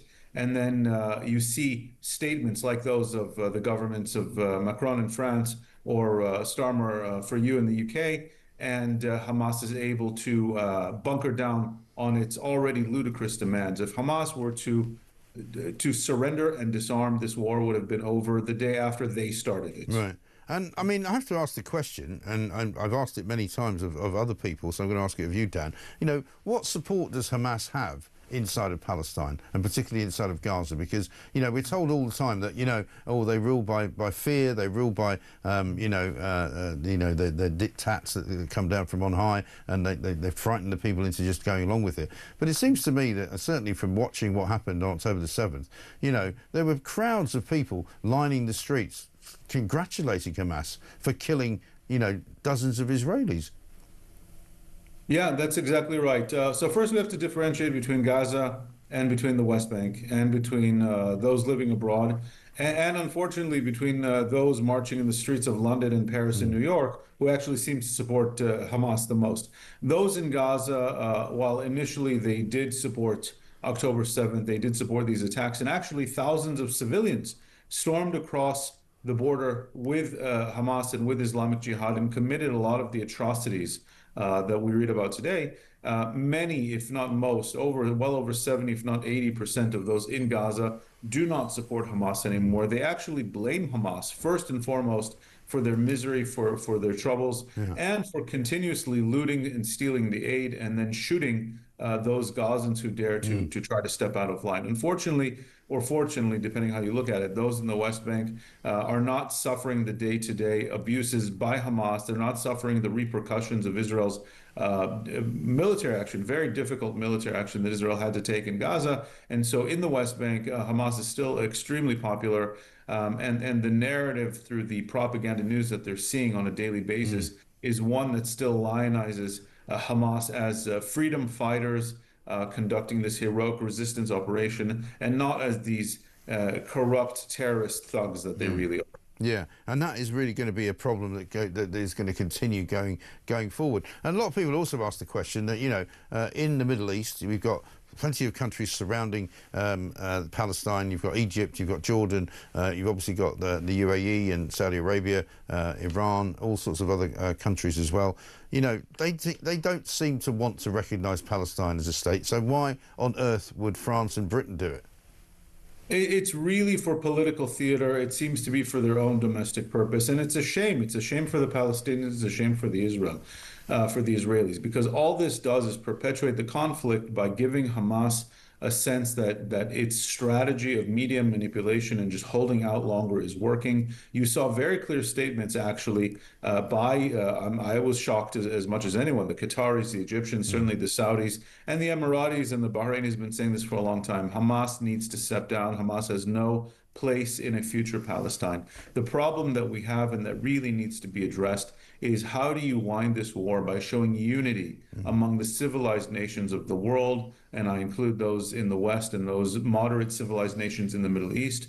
Hamas needs to understand that it's isolated, that its days are numbered, and it needs to step down. It needs to be evacuated from Gaza. It needs to disarm. And the future of a Palestinian state needs to be discussed not as a threat to the Israelis, but in serious terms, one in which there is a reformed and capable Palestinian entity that actually can govern and commits to peace alongside a Jewish state of Israel. Until now, even the modern Palestinians have yet to utter those words on their lips in English or in Arabic. Sure. Dan, good to talk to you. Thanks very much indeed. Dan Pfefferman there, former national security analyst and intelligence officer specialising in Middle Eastern affairs, talking to us from Tel Aviv. We'll have more, of course, on Keir Starmer and his decision-making process, because if he's doing this, surely just purely and simply to distract us from what's really going on in the world, i.e. what's going on in migrant hotels, what's going on in immigration generally in this country, and how the whole kind of country is falling apart thanks to Rachel Reeves. You know, that would be unforgivable. Rachel says this: I don't know about you, but I'm absolutely livid about Starmer's decision yesterday. Why is it that major decisions by his government seem to be made quickly, often without discussion in Parliament, almost in a clandestine way? And John in Hampshire says, yesterday's unbelievable slur by Peter Kyle on Nigel Farage, I'm sure was pre-planned by the government. The perfect distraction from the Starmer's inept performance sitting next to Donald Trump. More evidence Farage lives rent-free in the Labour cabinet heads. Absolutely right. John, thanks very much indeed. Let's get a voice note from Steve. Good morning, Mike. This is Stephen Hartz. I've got a question about Keir Starmer during his meeting with President Trump. Was he sucking a lemon or was he sucking a lime? It was beautiful to watch, wasn't it? It really was beautiful to watch. Coming up, we're going to speak to Emily Constantis, Global CEO of the Safeguarding Alliance. Also, Fiona Goddard's going to join us, a grooming gang victim. We're wondering what's happening to that grooming gang inquiry, by the way, while learning apparently this morning that the police in some parts of the country, and Rotherham in particular, were also complicit in the abuse of some of those victims. Also, we're going to go live to Hawaii, where they're on tsunami alert. That's what we do here at 7:32.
across the UK, on DAB+, on your smart speaker, on your smart TV, and on your side.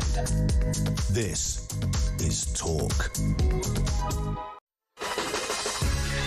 Welcome back to Morning Glory, 7:34. I'm Mike Graham with you all the way through, of course, until 10 o'clock. Doctors' strike is finally over. They're going back to work today. But Heather says this: these ungrateful young doctors should be lucky that they got 29% pay last year, and they should be lucky that they have got a job. And these doctors should get back to work before they will cost more lives to the patients. Very well said. Unfortunately, they're going to go out on strike yet again. We're going to go live now to Hawaii, though. Alexa Friedman's joining us from Hawaii News Now. She's in Honolulu. There's been a tsunami warning that's gone out for Hawaii and Japan. An 8.8 magnitude earthquake, one of the strongest ever recorded, struck off the coast of Russia. Alexa, very good morning to you. Hi. Thanks very much for joining us. What's the mood there in Hawaii? I don't know if you've had a tsunami alert like this before. Do you find yourself just like sort of staring out into the sea? What's going on? Yeah, we're just kind of watching the cameras right now and just waiting for it to hit. Right now we're seeing some of the water recede, and so we're able to see the reef a little bit, but Right. people are kind of just on standby and a little nervous. Yeah. Yeah, wow. And have you ever seen anything like that before, the water going out like that? I have not, no. I've Right. never seen this happen. Okay. And so what's the time frame that they've given you in terms of what's likely to happen in the next few hours? Is the water going to come back in at a much faster rate at some point in the next couple of hours? We're not getting very much information on that, but right now we hear that it's going out and coming back in, and it's kind of just a bouncing motion. It's probably going to last a few more hours that we're just on this watch. Yeah. Right. So with a bit of luck, it won't actually be like it was in, what we remember from, 20 odd years ago in Southeast Asia, when these huge Yeah. waves came in and just kind of consumed entire, beach resorts. Yeah, we have our fingers crossed at this point. Yeah. And are people sort of evacuating areas and stuff like that? I mean, presumably in Honolulu, a lot of people live on the shore. Right. They're trying to evacuate the coastlines and the shores, so it is a lot of evacuations happening. High schools, middle schools, and some gyms around the islands have Okay. opened their doors and just invited the public in, and people are just waiting there patiently right now. Yeah. And so it seems like you're all pretty chilled out about it. Trying to be, yeah. We're trying to keep our cool for sure. Mhm. Yeah. Well, I mean, Hawaii's famous for it, right? So we wish you the best of luck and hope for the best, and that you don't have a great big wave coming in anytime soon. Thank you so much for talking to us, Alexa. Thank you. Have a Thank great you. day. Have a great day. See you later. Alexa Friedman there, reporter for Hawaii News Now. I mean, I guess if you're going to be in a tsunami, you want to be in a place like Hawaii where everybody's just like, okay, it's all fine.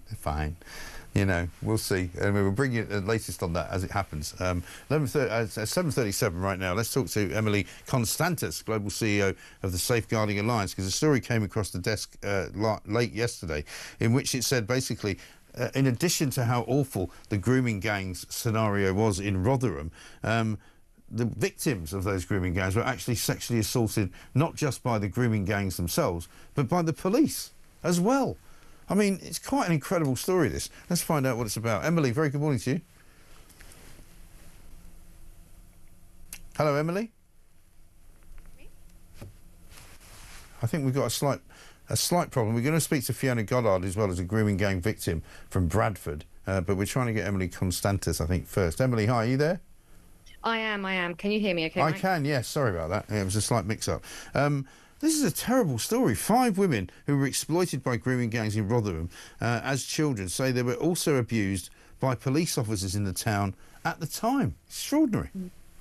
It's absolutely outrageous, and I think it really warrants.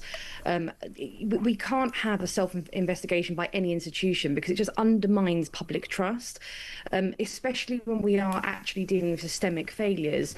It's not about blame. We have to ensure objectivity and transparency, and absolutely integrity of the process. And what really strikes me here is accountability cannot be achieved behind closed doors. And as far as you know, the police officers who are mentioned in this article that we've got in front of us, were they ever punished? Were they ever investigated? Are they still in the police force? Do we know anything about them?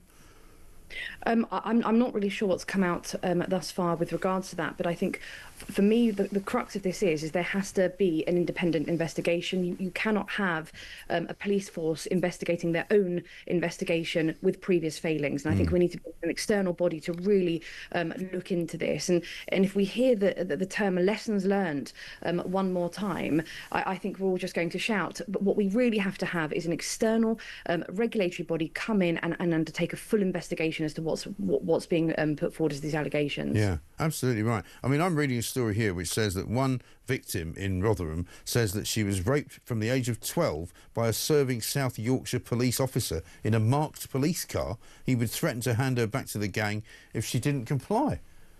I mean, it's horrific. It's absolutely horrific, and I think, first of all, you know, the girls, the women who have come forward in relation to this, they absolutely deserve a full, thorough, transparent investigation. And what concerns me is there are a few stories coming out now that there will be more to come. And yes, we're looking into the grooming gangs, but actually we need to look into the whole failings, the systemic failings that took place during that time. Yeah, exactly right. Thank you very much for talking to us, Emily. Appreciate it. Global CEO of the Safeguarding Alliance there, Emily Constantas. In this incredible story, basically written accounts from something like 25 victims of grooming gangs, some of them saying that corrupt police officers worked alongside the gangs or failed to act on child sexual exploitation. At least 1,400 children were abused by men in Rotherham between 1997 and 2013. And this is a new report that's come out, you know, in recent days. From the evidence we read and heard, the majority of victims identified their perpetrators as being of Pakistani heritage. A new criminal investigation into the involvement of police officers in the Rotherham grooming scandal is now being led by South Yorkshire Police's Major Crime Unit under the direction of the police watchdog. Well, really? Should the police be, you know, doing their own homework? Should the police be investigating themselves? Shouldn't somebody else be doing it? This is all coming out of a report from Baroness, Professor, I should say, Alexis J.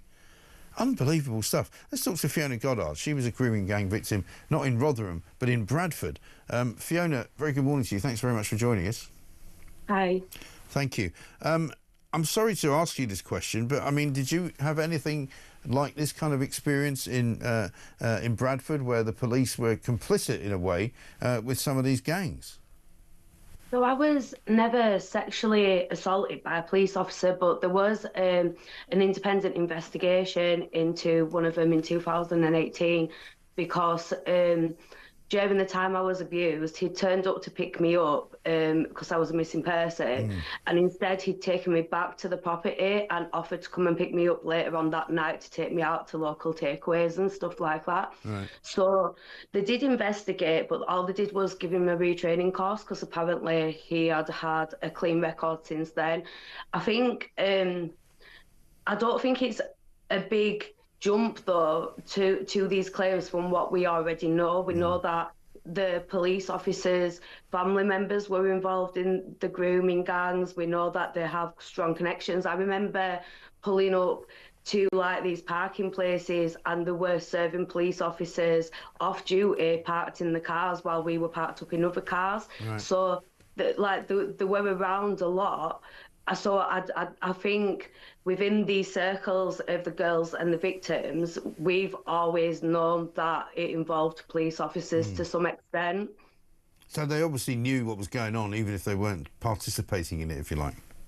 Yeah, so they even had conversations with the men that were abusing me, which then led the men to try and convince me to sign myself out of care, and they wanted to then take me to Kashmir and stuff like that. So this came while I was a missing person and the police were attending the properties to find me. They would have conversations and laugh and joke with them and let them know how they could do things without the police coming. It's absolutely extraordinary. And I mean, in terms of your own situation, did the people who assaulted you and who raped you, have they been through the court system or not? Yeah, so I was abused probably by over 50 men, but we managed to secure convictions against 9 of them in 2019. So they were sentenced to 132.5 years. Right. Good. But there's still an awful lot of other men then that presumably have not been punished. Yeah, and I think that's going to be a consistent thing within a lot of cases, is you have to have the evidence there, so it has to be logged and stuff like that. So not everyone's going to face the prosecutions, but these people normally work within networking gangs that don't just exploit one girl. So the hope is that even if I haven't secured convictions against all of them, that someone else along the line will have their evidence against the same people. Right.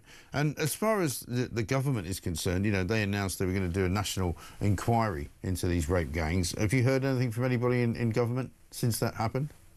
No, so I did receive an email from the Home Office offering for me to join a victim liaison committee to do with child abuse.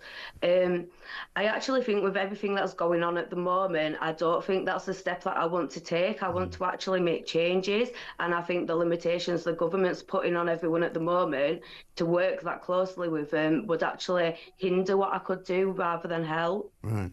So what is it you'd like them to do? What would you like to see the government doing? I think they're doing the opposite of what they should be. We should be talking more openly and honestly about what's going on. We should be able to express ourselves freely, and instead they seem to be putting more and more restrictions and limitations on that. I do online videos where I talk about the process of what happened to me, about the feelings, about how it comes about, and my videos have now started being restricted and censored. Oh, These really? videos are important to be able to educate younger people so then they can spot the signs. So I think there's a lot of stuff the government need to be working on, and they're actually eroding away the little trust they already have from the victims left. That it's eroding away. It's getting worse rather than better. And why is your stuff being censored? Is it being as part of the Online Safety Act? You're not supposed to be talking about it in front of children or something? Yeah, so part of the Online Safety Act, yeah, it's been restricted because obviously it talks about child abuse, but it's in an educational manner. It's not done in a way that would be detrimental to children. So I'm quite worried about the level of the censoring that is going on and what damage it could have on educating people going forward. Yeah. It's absolutely extraordinary, isn't it? Great to talk to you, though, Fiona. Thank you very much indeed, and thanks for the work you're doing as well. And we'll try and see what we can do about, you know, lifting these restrictions. Because Keir Starmer said in front of Donald Trump the other day, oh, yeah, we don't have censorship in Britain. You know, that's not happening. It's absolutely ridiculous. Fiona, thanks very much indeed. Fiona Goddard, grooming gang victim. Let's get a voice note from Tony. Hi, Mike. Great show as usual. Tony from Bradford here. Just when you think it can't get any worse, it does. What are we in for the next 4 years with this horrible socialist government who don't know what the hell they're doing, rewarding Hamas, giving them a state? What's going on? And then you got Jeremy Corbyn, and I've got a name for his party, the Anti-British Socialist Party. That's what they should be called. My God, this country's doomed. It is really, isn't it? Let's remind ourselves, shall we, since Keir Starmer doesn't want you to remember what happened when he was with Donald Trump, let's remind ourselves what he said to him about censorship. To censor my side? To censor your side. You mean truth? Truth, sir? I mean truth. Is that okay? Well, I don't think he's going to censor my side because I say only good things. Will you please uncensor my side? Yeah, we're not censoring anyone.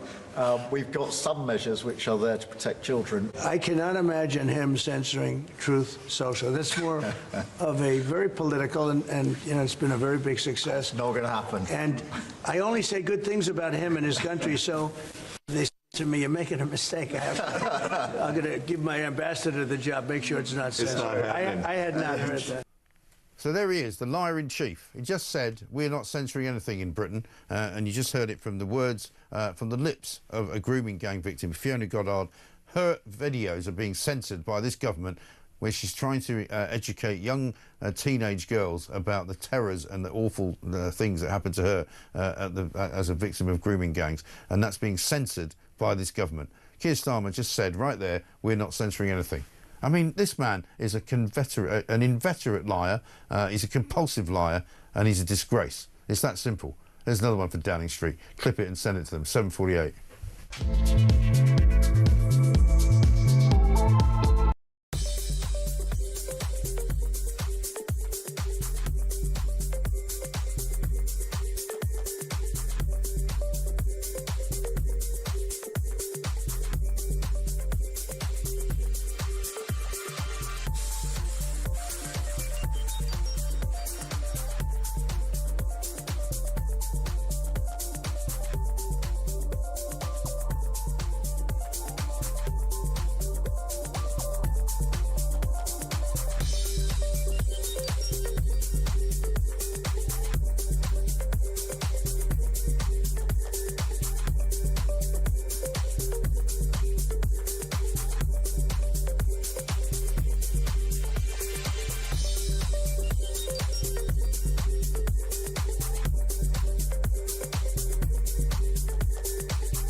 the decision now to recognise the Palestinian state without any conditions whatsoever. It's quite remarkable, Peter, that it was only a few weeks ago that Macron in France said that there were several conditions that had to be met before Palestine was going to be recognised as a state. And then all of a sudden, he has said that France will now recognise Palestine without any of those conditions being met.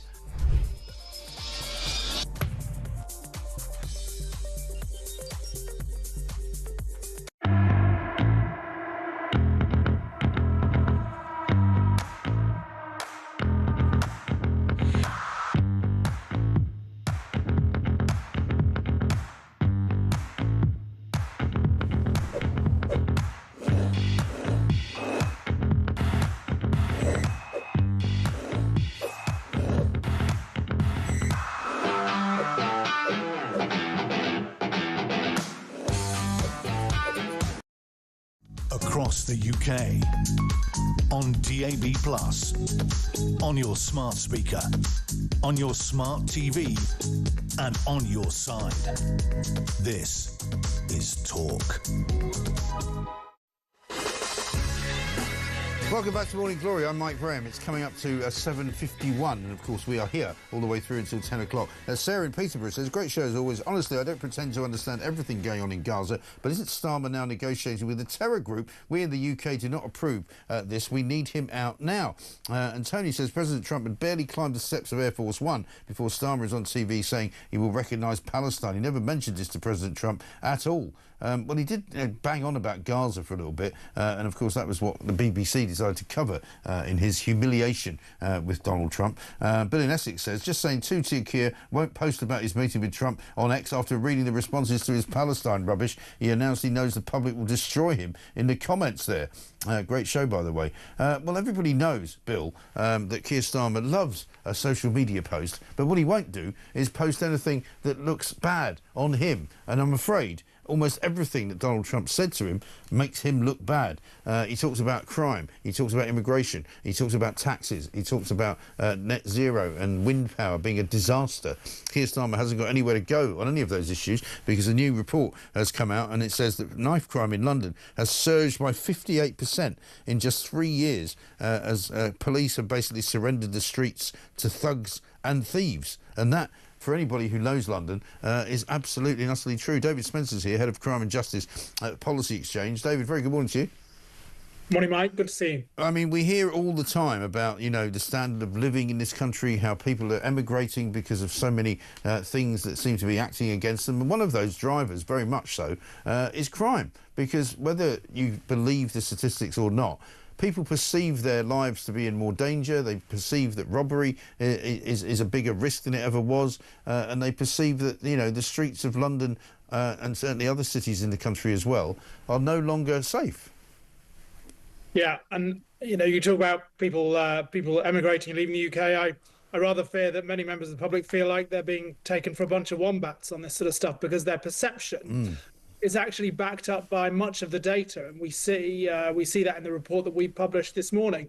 You know, you talk about the last 3 years. If we look at the last decade, knife crime has gone up in the capital by 86%, and last year there were 16,000 knife crime offences, which is the highest since modern records began. So there is a really serious problem here, and we think it's time the government and City Hall and the police should be really changing the way they operate to tackle it. Yeah, I mean, this is the thing. But you've got people on the left who maintain, for example, there's a bloke called Sebastian Salek who's been tweeting about how, you know, London is actually a much better city now than it ever was. Crime is going down. London is getting safer, he claims. Knife crime is lower now than in 2016. The murder rate fell 28% from 2019 to 2023.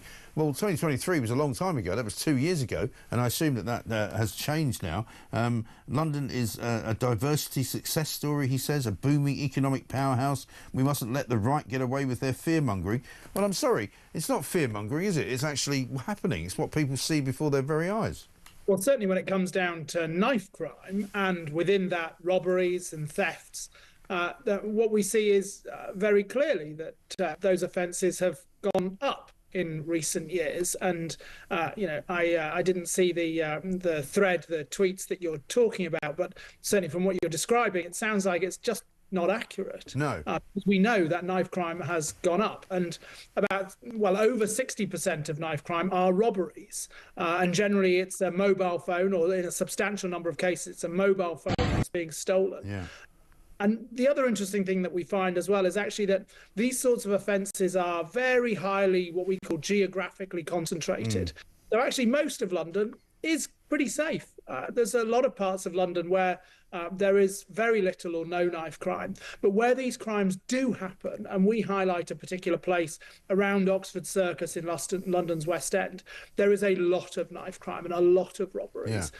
That's the real issue. And there's a lot of people in those parts of London. You know, I go to Oxford Street on a reasonably regular basis, and you can see there's a palpable sort of sense of tension as you walk around those parts, because I've spoken to members of the police who say, there are drug gangs doing a lot of business there in the big hotels. There are also, high levels of prostitution going on. There's also, watch robbery gangs who literally sort of follow people into department stores, follow people as they go into restaurants, and sort of earmark them for having a nice watch, and then roll them as they come out. That's right. And one of the things that we know is because this sort of offending is so concentrated in such small areas that actually that insight means that there are specific things that the police can do to tackle it. And so two of the things that we talk about, particularly in the report today, are stop and search, which we've talked about before, and the use of live facial recognition, which needs to be done carefully and with proper protections in place. But those two tactics alone can have a significant impact in these sorts of places. Yeah, and also visibility of police. And I have to say, as I do walk around whenever I'm in Oxford Street, you don't see any. There's just not one police officer to be found. That's right. And the reality is that in most cases, and this will not come as a big surprise to you or any of your viewers, is that when the police are there, criminals commit less crime. They are far less likely to commit a crime in front of a police officer. That's pretty rare, actually, because they know they'll get caught. So where we've got this situation where it certainly looks like there are fewer police officers on patrol, then obviously crime's going to go up. One of the interesting things we found, we looked at the Met's own workforce data on this, and they've got 140 officers police officers in what they call their transformation department. They've got 23 officers in their human resources department. They've got over 20 officers in their culture and diversity department. Yeah. And you wonder, why are these officers not on the front line in places where these crimes are happening rather than in their comfortable desk jobs? Exactly right. And whenever I speak to victims of crime, they say to me that, the police were quite helpful on the night, that I got my bag stolen and my phone nicked. But they actually said to me, we probably won't catch the person responsible, and even if we did, there's not much we can do to get them put away because there's no space for them in the prisons anyway. And the odds bear that out. So, in London, only 1 in 20 robberies were solved last year. Only 1 in 170 what we call theft person offences. So that's where you might get pickpocketed or your phone gets snatched out of your hand, that sort of thing. So actually, very few of these offences are being solved.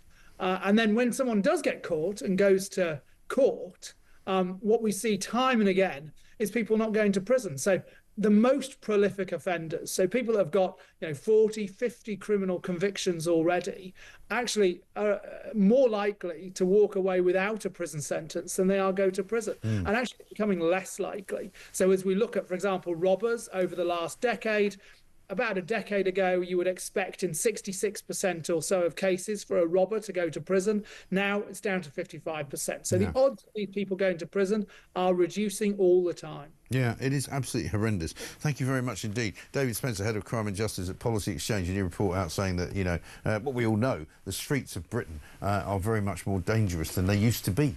So don't listen to all these lefty commentators who go, oh, no, it's not true. The crime's actually down. Our quality of life's better because we've got a diverse population. Don't give me all that old cobblers. Thank you very much indeed. If you've got a story, by the way, that's affected you or your family, let me tell you, you think we should know about it, you can send us an email at tips@talk.tv, and that will be very, very helpful. John in Bexley Heath says, Mike, why doesn't Keith delay his offering of declaring Palestine a state for a month and declare it on 7th of October to really rub salt into the wound? And John Boy in the West Midlands says, Mike, I hope Donald Trump gives Starmer the mother of all broadsides and cancels his state visit. as a result of this Palestinian business. Well, let's see. I mean, you can see that Trump is not keen on it at all. He doesn't want to give Palestine statehood at all. Coming up, Esther McVeigh is going to be joining us, and Lord Walney, John Woodcock. This is Talk.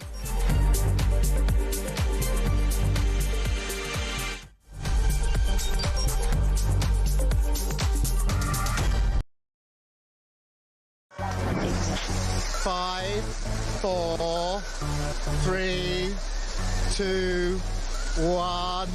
Yay! 8722, start your message with the word talk. Who would you send to space and why? The person I would love to send to space would be Mr. Keir Starmer. And then I would tell the Galactic Empire that he was part of the Rebel Alliance and let them blow him away with the Death Star. No Brits was involved, no fingers could be pointed. You carry on taking the medication, George. Yes, I'd send all the Labour government to space with a one-way ticket and throw in the SNP for being useless. They're all a bunch of... Oh, all right, fair enough. One person, quite frankly, I think needs to go to space in a one-way journey is Jeremy Kyle. He goes on about his age one more time, how he's 60 this year, he was 59 last year, repetitively over the course of the weeks and months. We have to hear him, I'm 60 this year, I'm 60 this year. Richard Tice, did you put that cheeky bugger up to that? I'm hoping he's going to send me the invoice because that was absolutely brilliant. Which MP would you send to space? Although I'll get in terrible trouble if I answer that. But it's fair to say there's quite a long list. The sad thing is about sending people into space on a one-way ticket is I don't think that we've built a spaceship big enough to take the lunatics off this planet. I mean, from the net zero loonies to the transgender loonies to the racists to the terrorists, there is just so many to the wokerati. We need some big spaceships. Big spaceships. Good evening. I never know how you're going to start this conversation, Jeremy. Katy Perry went to space today, OK? Who would you send... I'd love her to say what I wanted to, but I'd never disrespect her. Who would you send to space who could never come back? Well, I'd be happy to send Ed Miliband to space, I think. Oh, that is an outrageous question, too. I'm not even going to answer that question. Sam Matterface, so you get the job, yeah? Come on. No, Sam Matterface, I tell you what... says no. I think David Lammy would be the person I'd want to send up in space and never come back again. Yeah, the problem is how much would the bill be for him to munch through whatever food on the way there? Hey, it worked.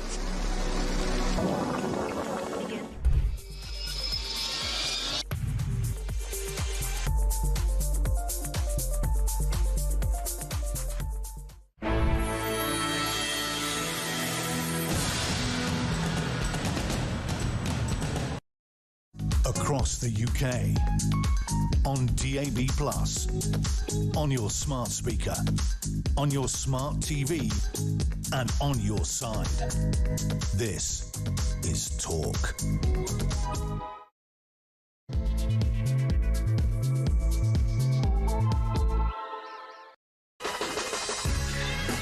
Welcome back to Morning Glory. It's coming up to 3 minutes past 8. I'm Mike Graham. We are, of course, here for the duration until 10 o'clock. It is Wednesday, 30th of July, very nearly the end of the month. I mean, for heaven's sake, who would have thought it?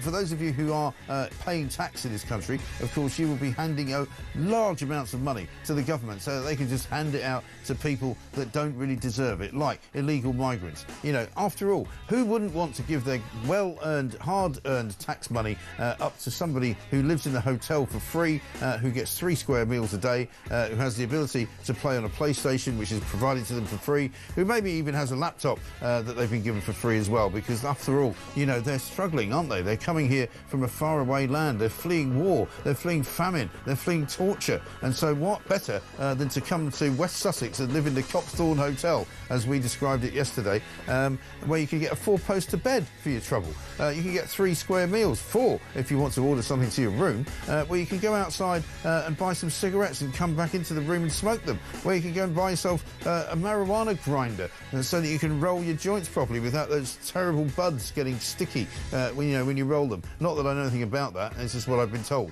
obviously. You know, people taking drugs in hotels at the taxpayer's expense. Who could want anything better than that? You know, and here I am thinking, you know what? I thought if I was a good law-abiding citizen, I thought if I paid tax, I thought the government would actually do what I want. I thought the government might actually do what I would like them to do, rather than giving away money to foreign invaders who come to this country with only one thing in their minds, and that is to take the mickey out of the establishment, take the mickey out of us, and to do whatever the hell they like, whether it's assaulting young women, whether it's stealing from shops, whether it's, you know, attempting to do a job illegally on the back of a push bike, or whether it's actually commandeering an electric bike and delivering food to people under the guise of you pretending to be here for a good reason, growing the economy. Of course it's not happening. Let's get a voice note from Dave on that idiot Keir Starmer.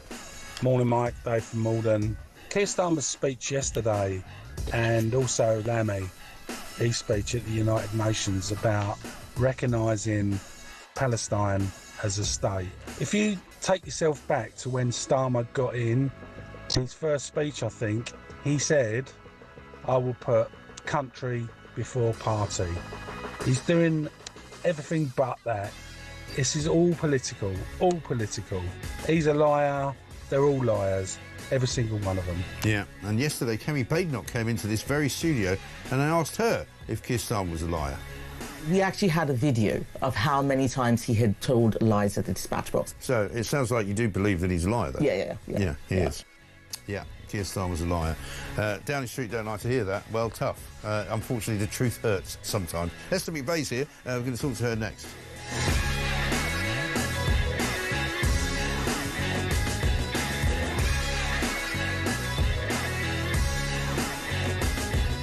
Front pages this morning full of stories about Keir Starmer and his foreign policy. Israel blasts Starmer over recognition of Palestine. Front page of the Times. Front page of the Daily Mail. Starmer's reward for Hamas. Israel and the US hit out at Labour's plan to recognise Palestine as Kemi accuses the Prime Minister of political posturing at its very worst. And the front page of the Telegraph, for good measure. Starmer is rewarding Hamas on Palestine. Let's face it, this is a Prime Minister who would rather do anything rather than actually admit to having a massive, massive problem with the people of this country. Over the weekend, I pointed this out. I wrote a piece to the Telegraph that, you know, all he wanted to talk about was Gaza. All he wanted to tweet about was Gaza until the Lionesses won the Euros, and then he wanted to tweet about that. But what he didn't want to tweet about, and hasn't tweeted about, was what was going on in the country at the weekend. To wit, very, very many conversations being had, many protests going on outside of migrant hotels. The biggest one probably in Epping, one going on in Canary Wharf, another one going on in Bournemouth, another one going on in Altrincham up in Manchester, another one going on in Aldershot, a big march going on in Scotland, in Glasgow, calling for mass deportations of migrants, people who are coming here and literally taking the mickey. As I said, we had some footage yesterday which we showed of inside the Copthorne Hotel in West Sussex near Crawley, near Gatwick Airport, where people are living very high on the hog. And Starmer doesn't want to mention it. He also doesn't want to mention the meeting he had with Donald Trump. He's put nothing out on his social media platform about his meeting with Donald Trump. Why? Because Donald Trump spanked him to within an inch of his life and humiliated him and made him look like a complete fool, which is exactly what he is. Kemi Badenoch calls him a liar. So do I. Esther's written a piece in the Express saying there's a people's revolution taking place in the UK and Keir Starmer and Labour are in denial. She's absolutely right. Esther, very good morning to you.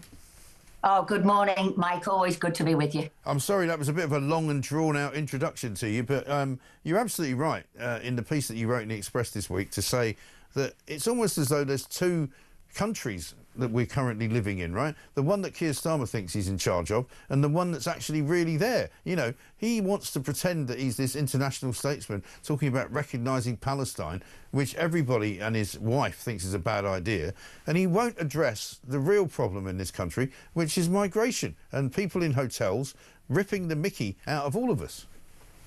Yeah, I mean, I wrote like there's a revolution happening around him. We're talking mums, we're talking dads, we're talking grandparents coming out on the streets, talking about the absurdity of the situation of immigration. 32,000 people in hotels. You showed those pictures there, Mike, and I have to say my emotions have gone from outrage to depressed, actually, that this is happening. This is what people are getting while we're working for it, while people in this country can't afford their bills, are having to cope with mortgage increase, food inflation increases, every kind of increase, maybe even losing their jobs when you see at how business has taken a thwack. And yet people are coming into this country who are broken in illegally and are living the high life. And we have a leader of our country who turns his back on it, won't listen to the people who are saying they're upset.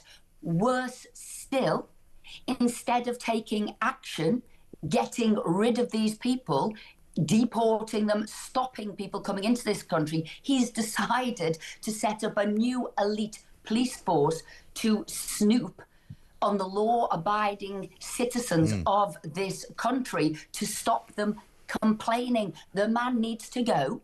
We need to get him out as soon as possible because he is not looking after the people of this great country. No, he's not, and he's actively kind of operating against them, it seems to me, you know, and because he's got more interest in appeasing the members of his backbench Labour Party over Palestine. You know, he's got more interest in sort of making sure that Jeremy Corbyn doesn't take too many votes away from him in his new party, which has now hilariously been rebranded the Left Party. You know, left outside would be my suggestion.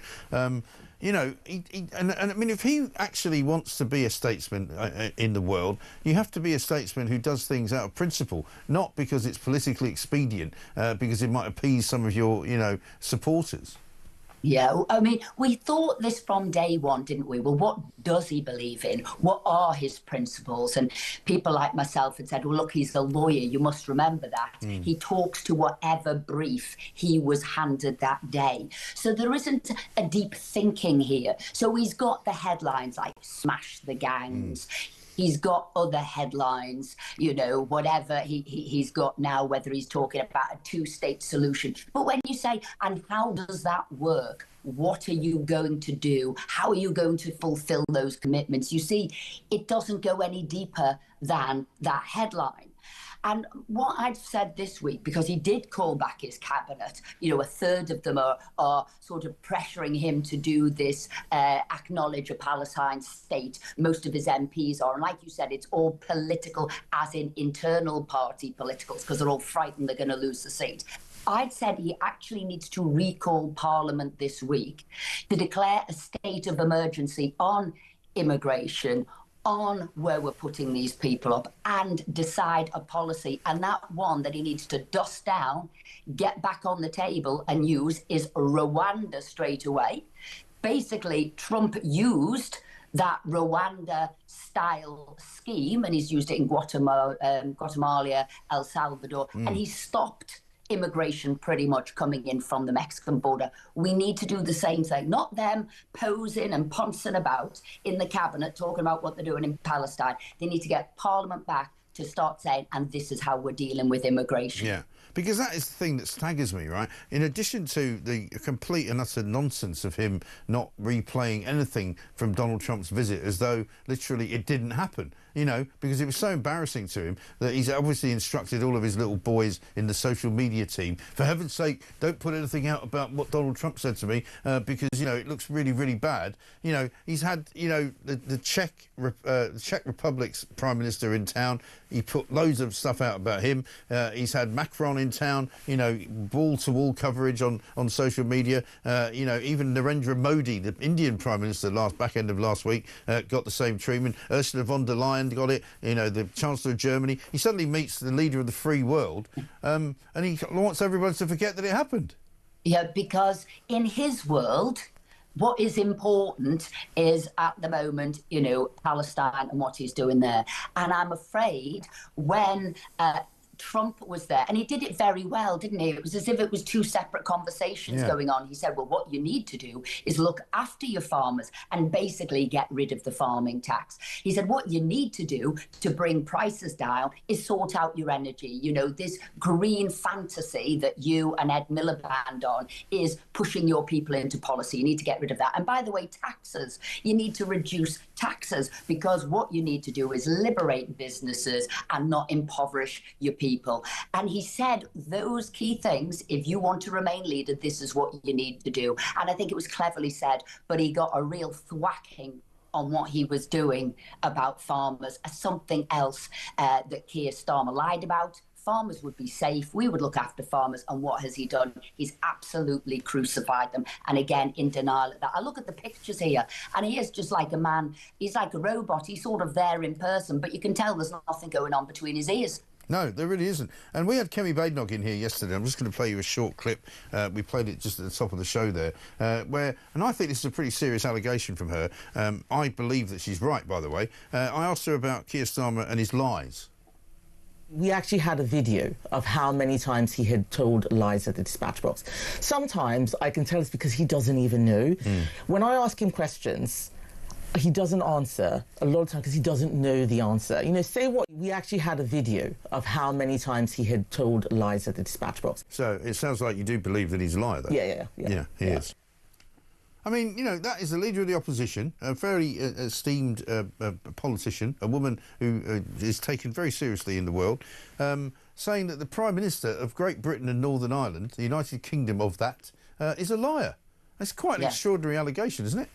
Well, I listened to the whole interview yesterday, Mike. I thought it was a cracking interview you did, and I thought she gave a very good account of what was going on. And by the way, she is right, because when she asks him at the dispatch box anything about sort of the tax rates going up and how employers' national insurance contribution have impacted businesses and what they've also done with the public sector, because obviously it impacts them as well, he never has an answer. When he's asked what a working person is, he never has an answer. When he gave those answers yesterday about the impact farmers' tax will have on farmers, I'm afraid those figures were not recognised by any farmers that I knew. Again, when he promised he'd look after pensioners and he didn't, and all the number of U-turns he's done, and the £300 cheaper our electricity bills and energy bills would be when he was in office aren't in the higher. So she does each week ask him these things, press him on these points, and there's a couple of words he comes out with. He's deeply condescending. I don't know if he's got a woman's problem, but he's deeply condescending unnecessarily to her because she's obviously struck a nerve. Yeah. He always uses the word, you're not serious, again, to attack her personally. And actually, the person who hasn't got the answers is Keir Starmer. The person who's not being a serious leader for our country is Keir Starmer. And I think the public, because I listen to your show every day, every morning, we wake up together. Mike, I listen to you every morning. And can I tell you, your viewers and your listeners are bang on the money, and the public has sussed him out in no time. Yeah. Well, there's no question he's got a problem with women. Rosie Duffield has said exactly that Keir Starmer's got a problem with women. I had Deanna Davidson in here a few weeks ago when she was visiting from Brazil, and she said, you know, the one thing that struck her, because I asked her about whether she'd had any interactions with Keir Starmer, and the one thing that struck her was that every time she ever saw him in the House of Commons, in Parliament, you know what it's like. It's a very small place. There's tiny corridors. It's very difficult to walk past people without, you know, sort of having to get out of the way and all that. And she was like, you know, I've held doors open for him many times, and he walks through those doors and he never says thank you, he never acknowledges it, and neither do any of his people. And she actually said, you know, Jeremy Corbyn was much nicer to me than Keir Starmer was. I think he's got a real sociability problem. Yeah, I think he's also, because I've seen him do the same thing, and I thought, can he not see me? Is he blind to those, you know, has he got an eyesight issue? I know he wears glasses. I'm not being funny about that. You know, you give people the benefit of the doubt, don't you think? When you're racing to PMQs, your mind might be on that. Oh, maybe you haven't seen. So you'll give people excuses a couple of times. But no, I've analyse this. This is what I do all the time, and this is what you do in politics. Well, what is it? Actually, I think he's deeply sneery. I think he's deeply condescending. I think he thinks he knows better than anyone else. Again, you're getting that sort of comment from the public. He won't go and meet these people who are protesting, concerned not only about the unfairness of immigration, but also about the safety of their children. Here we've given home to these illegal immigrants, and my God, look how they're repaying us. They are, some of them, attacking vulnerable girls, and he won't meet with them. So it is this condescension, this sort of mindset of an international lawyer who knows better because he's cleverer than everybody else. And can I tell him, he's not. He really isn't. And it ain't going away, mate, so you better start noticing what's going on. You better start doing something about it soon, or else it's going to get a lot worse for him. Esther, great to see you. Thank you very much indeed. Esther McVeigh, MP, former Minister for Common Sense, of course, writes a column in the Express, makes perfect sense every time she does it, and wakes up with me every morning. What can you say? Don't forget, if you missed the show, you can get a podcast every single morning after 10:15-ish, 10:30-ish, the best of the show, very much aware of what you want to hear right here on Talk. This from Mark in Suffolk. He says, Ray Starmer wanting to recognise the state of Palestine. This twit played the biggest dead cat moment to date. What a load of nonsense. Get this clown out. We can't put up with another few years of this abject failure and incompetence. And one here from Heather, who says these second-hand mobile shops should be shut down and banned because they are facilitating crime for money, for drugs, and we need to get rid of the scourge of drugs and ban drugs in our country. Well, this is the problem. We're going to talk about crime coming up with Lord Walney, who's John Woodcock, former government advisor on political violence and disruption, because the country is literally going to the dogs before our very eyes. And what do you get from Keir Starmer? All you get is an international kind of look where he talks about Gaza, where he talks about Palestine, where he talks about statehood for a place run by terrorists, right? Which is not what the people of Britain want to talk about. The people of Britain want to talk about what Donald Trump said. Immigration. Stop it. Clamp down on it. Crime. Stop it. Clamp down on it. You know, get rid of the net zero capabilities. Get rid of the idea that wind power is the future, because it is, in Donald Trump's words, a disaster. Lower taxes. Make it cheaper for people to live here. That's what people want to talk about. That's what people want to know about. They want to know about what you're doing about the migrant hotels, the demonstrations that are going on around the country. What are you doing about that? Are you going to ever actually admit that there's a problem in this country? Because that's what you should be doing. Never mind bleeding Palestine. Nobody cares about that. Look at that. 47,613 people have come into this country illegally since Keir Starmer was Prime Minister. 47,613, right? That is a massive number of people. That is an entire town, a big town in this country. And where are they all staying? They're all staying in hotels, being fed by us, being catered to by us, being given free laptops, being given free PS5s, Sony PlayStations, being given money so that they can spend it on drugs, smoking cannabis in hotels that we can't stay in, having 3 meals a day that we can't afford. What's going on? Starmer is shaking his head, pretending it's not happening. Well, I'm sorry, mate, it is bloody happening. Sort it out. It's 8:21.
This was obviously someone who needed to be taken off the streets, who needed to be dealt with, who needed to be put in some kind of institution, and yet because he didn't fit into one category or the other, it was a computer says no. It was totally, yeah. So, and then it's because of that kind of fundamental failure, because of the fact that this is the sort of thing that people have almost come to expect from a government and a state that seemingly can't keep even its most vulnerable citizens safe. It's precisely that mistrust of the establishment which helps create the kind of atmosphere that we saw afterwards. Across the UK, on DAB+, on your smart speaker, on your smart TV, and on your side. This is talk. Welcome back to Morning Glory. It's 8:24. I'm Mike Graham with you all the way through until 10 o'clock. The time is really slipping away here.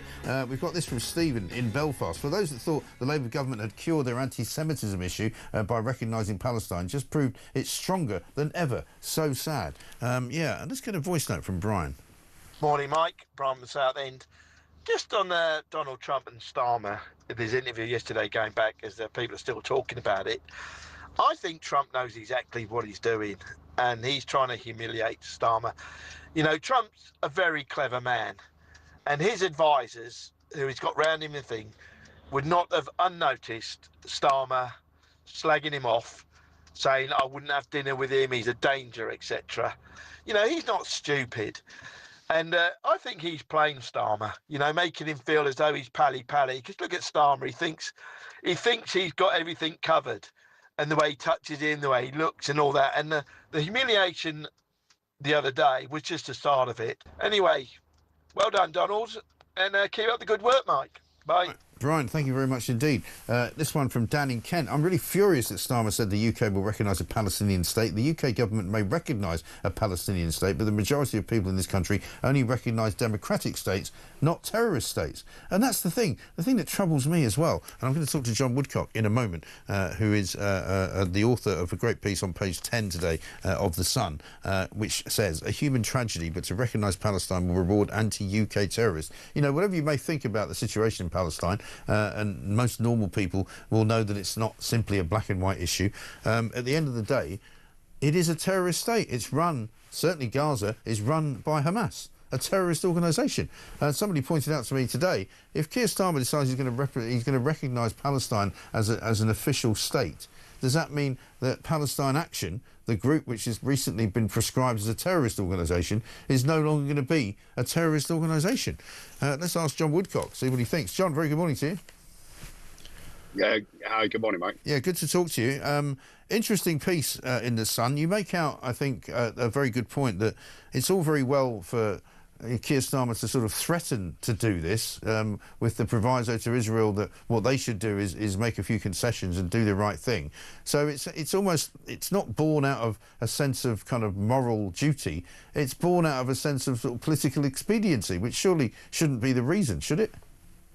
Well, I mean, I think that the charitable case here is that Keir Starmer, members of the Cabinet, members of the Labour Party are deeply concerned about the humanitarian situation in Gaza, the lack of food there, and they are right to be, and they are reaching around for something that might be effective. Unfortunately, this conditional offer or threat of Palestine statehood, the UK recognising the state of Palestine, is going to do nothing at all to help the humanitarian situation in Gaza. It is only going to embolden and be seen to reward the Hamas terrorists who committed the unspeakable atrocities on the 7th of October 2023 and are currently seeing that the more and more of the West are actually coming round to a point of view which will justify in their views that the actions that they took. And we can't have that. We cannot have a situation where you have this terrorist entity which is committed to the eradication of Israel, to the death of Jews, being seen to gain the upper hand in negotiations. It's completely wrong. Yeah, it totally is. And again, I'd say it to Starmer if he would bother to come in and talk to me. You know, he's literally appeasing his own backbenchers. He's appeasing the people in the party that he's worried about losing to Jeremy Corbyn's new, party of the left. He's worried about his reputation in the kind of human rights, sphere that he likes to occupy. I mean, he's not doing it because he thinks it's the right thing to do. He's doing it because he thinks it will save his backside in some way. Well, it's clear that the Prime Minister is deeply affected by the images that we're seeing from Gaza of children going hungry, and understandably so. But look, there are a lot of Labour MPs, I think, who are concerned about the electoral effect. They have members of their local Labour Party. They may have significant numbers of Muslim voters who tend to be more attuned to this issue and favour the idea of Palestinian statehood sooner rather than later. But on that basis, if you are looking at this through a domestic electoral lens, then the blowback from the idea that the Labour government is able to be pushed around by the anger and the hatred and the intolerance and anti-Semitism that has been rife through the marches we've seen in many cities is going to be absolutely toxic to their electoral chances. And it's the kind of thing, I'm afraid, that Nigel Farage and Reform will have a field day with. Well, they will, because the vast majority of people in this country, there was a poll that was done by the Sunday Times at the weekend, are at the very least sympathetic to both causes, and in some cases, I think 29% of people weren't really sympathetic to either cause, because it's, you know, it's seen as a foreign war and something that we shouldn't be involved in. And certainly people look at those Palestinian marches, as you say, and see extremism. They see people who are anti-Semitic. They see people who don't want a two-state solution, because nobody really wants a two-state solution, because Palestine certainly doesn't want one. They want to eradicate Israel altogether. You know, and I'm afraid an awful lot of Labour's supporters and some of their MPs believe that as well. Well, look, I'm in favour of a two-state solution. I long have been. I'm a former chair of Labour Friends of Israel. I see it as the only way long-term for stability. But the idea of doing it now, while Hamas is still in charge, while there's still a conflict, well, actually, hostages, there are 50 hostages, some alive, many have been killed by Hamas, who have not been returned. And it is madness to put in the idea of statehood into the mix at this time. And look, you talk about voters, members of the public in Britain. I think of my constituents. So you see the MP for Bowen-Furness. Look, they do not, in the main, spend their time thinking about Israel and Palestine. They don't want to see their foreign policy dictated to by the kind of crowds that they see on the street, but they want their government to spend more time on the domestic issues, the fact that they have been having a very hard time economically for a long time. Their public services aren't working. And there is also a danger that the government and MPs end up looking sort of obsessed by an issue which is only of critical interest to quite a small minority of voters in the country. Yeah, and that's exactly what it looks like. And as far as the Sun leader column is concerned, next to your piece on page 10 today, they say Starmer has shown himself to be no longer in control of his party on foreign as well as domestic affairs. So it's not playing well for him. No, it's not. And he still has time. The statement which came out from the cabinet is actually genuinely quite hard to read in terms of what these conditions mean.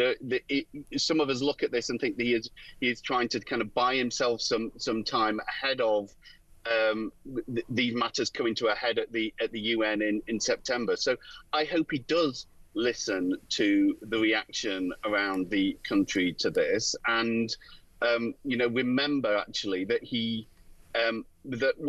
first of all, that Britain is only a partial voice in these matters. We don't have an empire anymore. We can't actually. The irony of this is the act of the UK recognising Palestine as a state does not create a state of Palestine. So he can't actually do what he wants, but he actually looks at where Britain can be effective, and that ought to be in putting pressure on Hamas, on the terrorists who created this, who are still holding hostages, who are largely responsible for the humanitarian catastrophe in Gaza, and actually redirect what little influence Britain has on where it can actually be more effective. Yeah, absolutely right. John, good to talk to you. Thank you very much indeed. John Woodcock there, who's an ex-Labour MP, independent advisor to the government on political violence and disruption, writing in The Sun today about Starmer caving in over Gaza and wishing to somehow offer not even a kind of olive branch of peace at all, offer some kind of concession to Palestine and say, we'll give you statehood, which he can't do. He literally can't do. Let's have a look at what they're saying on the Sun letters page.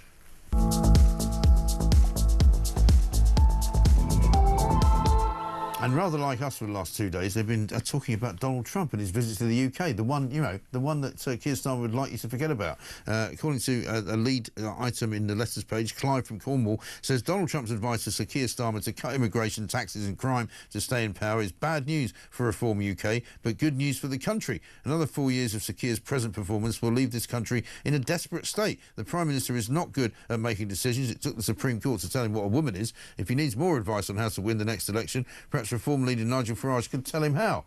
Absolutely right. Keir Starmer looked like a naughty schoolboy in the headmaster's office when talking to Donald Trump at the US President's Turnberry Golf Course in Scotland this week, says John, in Newcastle upon Tyne. Absolutely right. And one from Jackie in Solihull, who says, yesterday Sir Keir Starmer held an emergency cabinet meeting about Gaza. When will he organise one about the civil discord within the UK as people protest about the illegal immigrants taking over our hotels?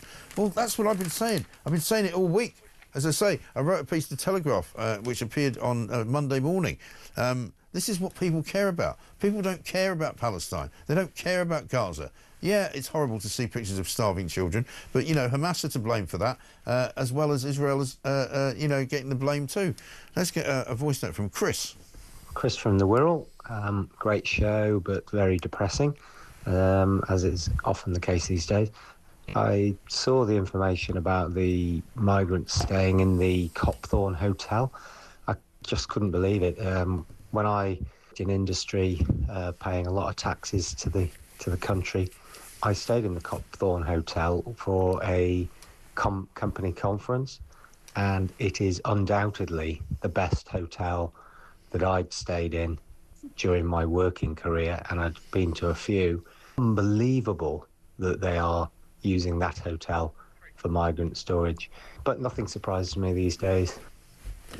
Chris, you're absolutely right. People are aghast at the kinds of wealth that you can actually live in when you are a migrant coming to this country. You know, people said, oh, they're not really living in very nice hotels. It's pretty awful when you get put up in these conditions. Well, it's not, is it? Clearly not in the Copthorne.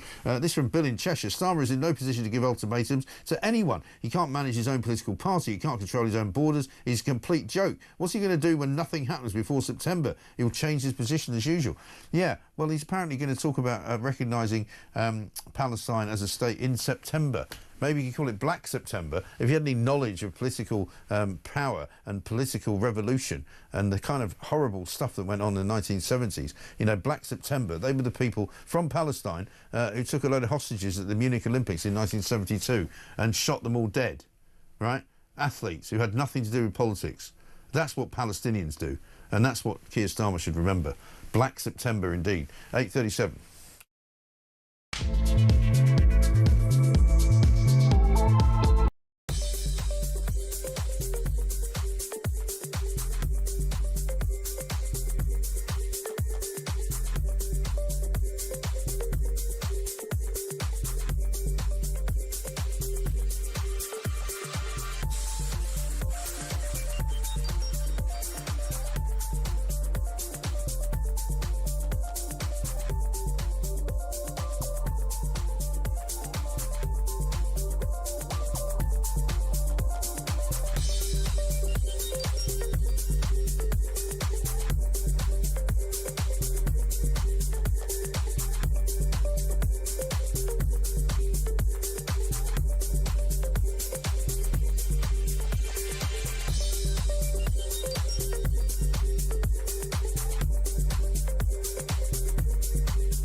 across the UK, on DAB+, on your smart speaker, on your smart TV, and on your side. This is Talk. Welcome back to Morning Glory. It's coming up to very nearly 20 minutes to 9. It's not looking very nice out there. It's Wednesday the 30th of July. We're almost into August, right? The dog days of August, we used to call it in New York, because it was so hot and so stuffy and so kind of, stifling because of the heat that was just overpowering. It's not that hot at the moment, which actually probably people are not too upset about. Mike, to say that the UK will recognise Palestine is erroneous. It should say Starmer will recognise Palestine. This was not in the Labour manifesto, nor has there been a public debate and vote in Parliament. We are being governed by a dictator, says Dee in Tunbridge Wells. Well, there's a lot to be said for that point of view. And I've found, by the way, I meant to do it a little bit earlier, but this came out almost 40 minutes ago. Starmer's first lie of the day. You know what he does? He likes to put these tweets out just after 8 o'clock. This one actually came in bang on 8 o'clock, so a little bit earlier. Still no mention of Donald Trump, by the way, on his social media. He says this: "We're facing a housing crisis. It's ridiculous to let land we could build on sit empty and disused. I said I would get Britain building. I am. We're unlocking brownfield railway sites across Britain to build 40,000 new homes, giving more families the security they deserve." Well, nobody in their right mind believes that he's building 40,000 new homes. We haven't got enough people to build 40,000 new homes, but we have got enough people to live in 40,000 new homes. Guess why? Because more than 40,000 people came here on the migrant tracker since Keir Starmer got in. He's not going to have enough, because if he builds 40,000 new homes, he's got to house 47,613 people. I mean, that's the problem that you've got, matey. We're going to speak to Katie Lamb, MP Conservative from the Weald of Kent. But first, let's have a look at what she had to say about migrants this week. Imagine this bead represents 1,000 people, a sold-out West End theatre. For the 24 years up to 1997, net migration was 18,000 people. What about the 24 years since? 5.2 million. And just the last 4 years, 3.4 million. It's been completely out of control. I mean, they say politics is a simple business. That's brilliant. Katie, I literally hadn't seen that until just now. What a brilliant way of illustrating the problem that we have here. You know, you've literally got a jar overflowing with thousands of beads, because that's how many people are here. And the contrast with earlier phases in our history is so stark. You know, if you look at what 18,000 people sort of visually represented looks like, and that's over 24 years, the net number of people who came here, you can see it's not very many. And then you compare it with our kind of post-1997 immigration policies and how many people have come to the country, and fewer people also have left. And you can just immediately see this is totally unsustainable. How can our infrastructure, you were just talking about house building, how can our house building, how can anything keep up with adding this many people to the population? Exactly. It's not, you know, it's not a jar that has no end to it. You know, it's almost as though the people who, you know, to carry on the analogy, the people who wish to bring more migrants into the country think that you can just make the jar bigger. Well, you can't. You know, once the stuff starts overflowing, it's overflowing, right? And of course, we live in a country that has a full welfare system. So if the video goes on to say there's something called indefinite leave to remain, and most of the people who've come here after 5 years, for some of them it's after 10, can qualify for indefinite leave to remain. And once you have that, you qualify for benefits, for social housing, for free healthcare, and you can stay indefinitely. Now, 5 years is not very long.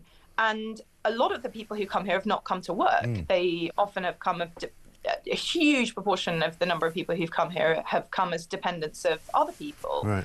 So you can come here, spend 5 years not working at all, and then qualify for benefits from the British taxpayer for the rest of your life. Yeah, and that seems to be the problem. The system is built around not one person in, but one person in, and then they bring loads of other people with them who are their dependents. We don't even know if they really are their dependents, but, you know, we look at the Afghan situation, that ridiculous scenario that started under the Tories and was continued under Labour, where, you know, tens of thousands of people came into the country, but then brought, you know, more tens of thousands of people with them. And there was a ruling recently, I don't know if you saw, a judge said that the definition of family doesn't need to include people who are biologically related to you. And we know that in lots of other countries and in lots of other cultures, They have a much larger kind of extended family. It's basically a kind of chunk of your village, a clan essentially, and they consider all of those people to be family. And if you're going to do that, then there really just is no end to the number of people who will come here. Yeah, exactly right. And what do you make of the way that the government is now reacting to some of the conversations around what we're talking about? You know, loads of people demonstrating every week now outside of hotels in Essex, in Epping, of course, in Canary Wharf. We've got some in Aldershot.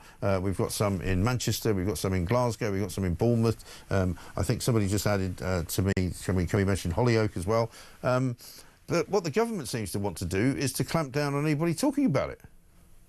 I think they really don't get it. So there's two different issues here, and they are related but separate. There's illegal migration, which is people coming in boats over the channel, and the hotel protests are around illegal migrants. And then there's people coming here legally, which is also spiraled completely out of control. And the government don't really seem to understand how people feel about either of them. Exactly. On illegal migration, they think what's most important is that the totally legitimate, in lots of cases, not in all cases, but where there is a totally legitimate reaction of the British people to all of these people coming here, jumping the queue, being facilitated by very serious organised criminals, where people are rightly angry about that. The government seems to think it's the anger that's the problem and not the underlying issue. And on legal migration, the government has said that they will consult on indefinite leave to remain, but all they've said is they will consult about potentially extending the qualifying period. But they don't seem to have understood that the point is that people shouldn't qualify for it at all. Right. And where they have come to this country and shouldn't have done, you know, the government, not unreasonably, is very quick to say, well, the last Conservative government let a load of people come here who shouldn't have come. That's true, but that problem can be fixed. They don't seem to actually want to do that. They don't seem to want to say, well, these people can't get indefinite leave to remain. They can't stay forever. They've come here and they can't support themselves. They're going to have to go home. Yeah, but there's a sort of unwillingness, it seems to me, to sort of confront the issue, you know. Despite the activities at the weekend, and there was plenty of them around all of these migrant hotels, you know, Starmer hasn't said a word about them. You know, he hasn't mentioned them. He prefers to talk about Gaza. He prefers to talk about Palestine. He feels more comfortable, you know, talking about international affairs, although he now doesn't seem to want to acknowledge that Donald Trump was ever here, because he hasn't put anything out on his social media channel about Donald Trump's visit, because it was so embarrassing. But, you know, when is he going to actually be forced to answer the question? Because Parliament's not sitting at the moment. How can we make him answer the question about these migrant hotels? And unfortunately, even when Parliament is sitting, we see, I find, you know, certainly every week, and actually most of the main business days, Monday, Tuesday, Wednesday, there is some sort of statement about the situation in the Middle East. Now, clearly it's something that lots of people have very strong feelings about, but I'm worried about this country and the problems that we have here. Keir Starmer is the British Prime Minister, and that's what he should be focused on. Sure. And, I mean, you're one of the victims of this new clampdown on, you know, thought crimes, as it were. Your speech, famously, which we played out, I think, when it happened in Parliament, when you were talking about the migrant problem, has apparently been withdrawn from some social media channels. You were tweeting about it the other day, because it's inflammatory in some way.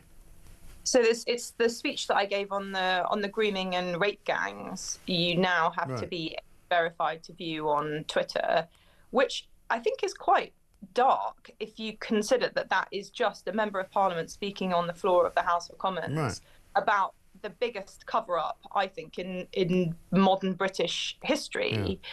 Everybody should be able to access that, and particularly young women who are underage, under the age of 16, because, you know, those are the people that are affected by it.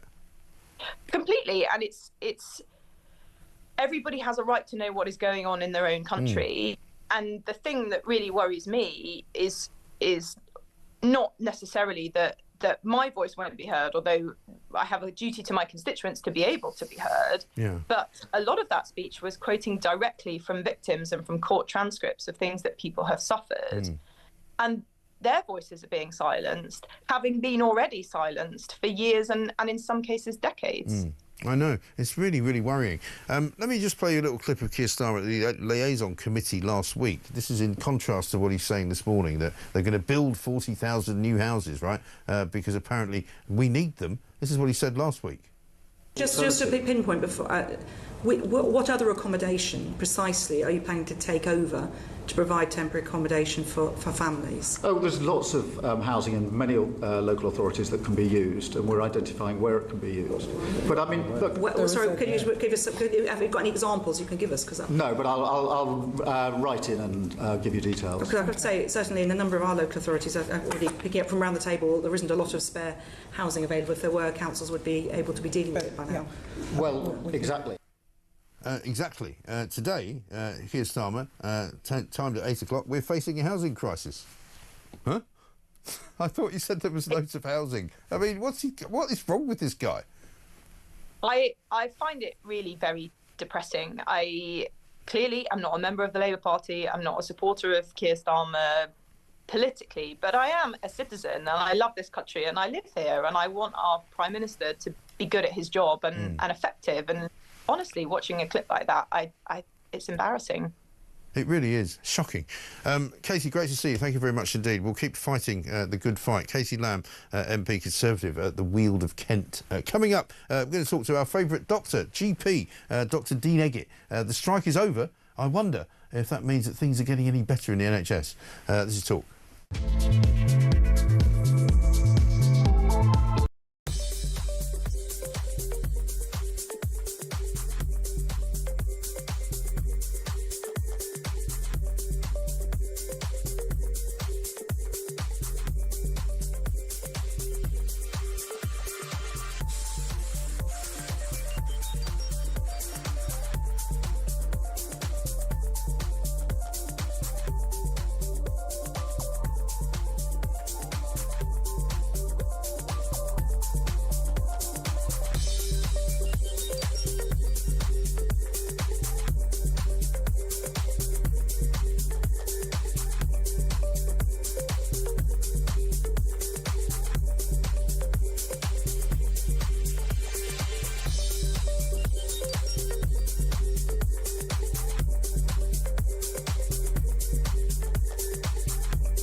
Look, I can't speak officially about this, but there are suggestions that there is food available. I mean, I wonder, and I think others are wondering, where some of this footage is actually coming from, in view of the fact that Israel has barred TV cameras from the area. So I'm not quite sure where some of these reports or where some of the food, that some of these images are actually emanating from. Look, I think there are people suffering in Gaza, but I don't think everybody is suffering, and certainly, least of all, the Hamas terrorists and the Hamas leadership.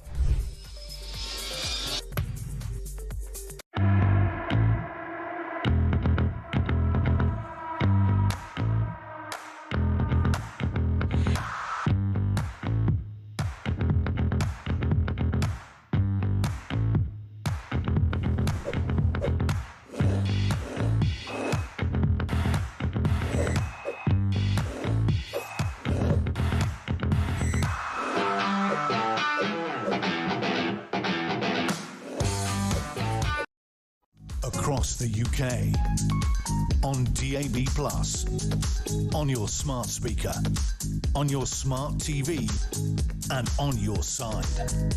This is Talk.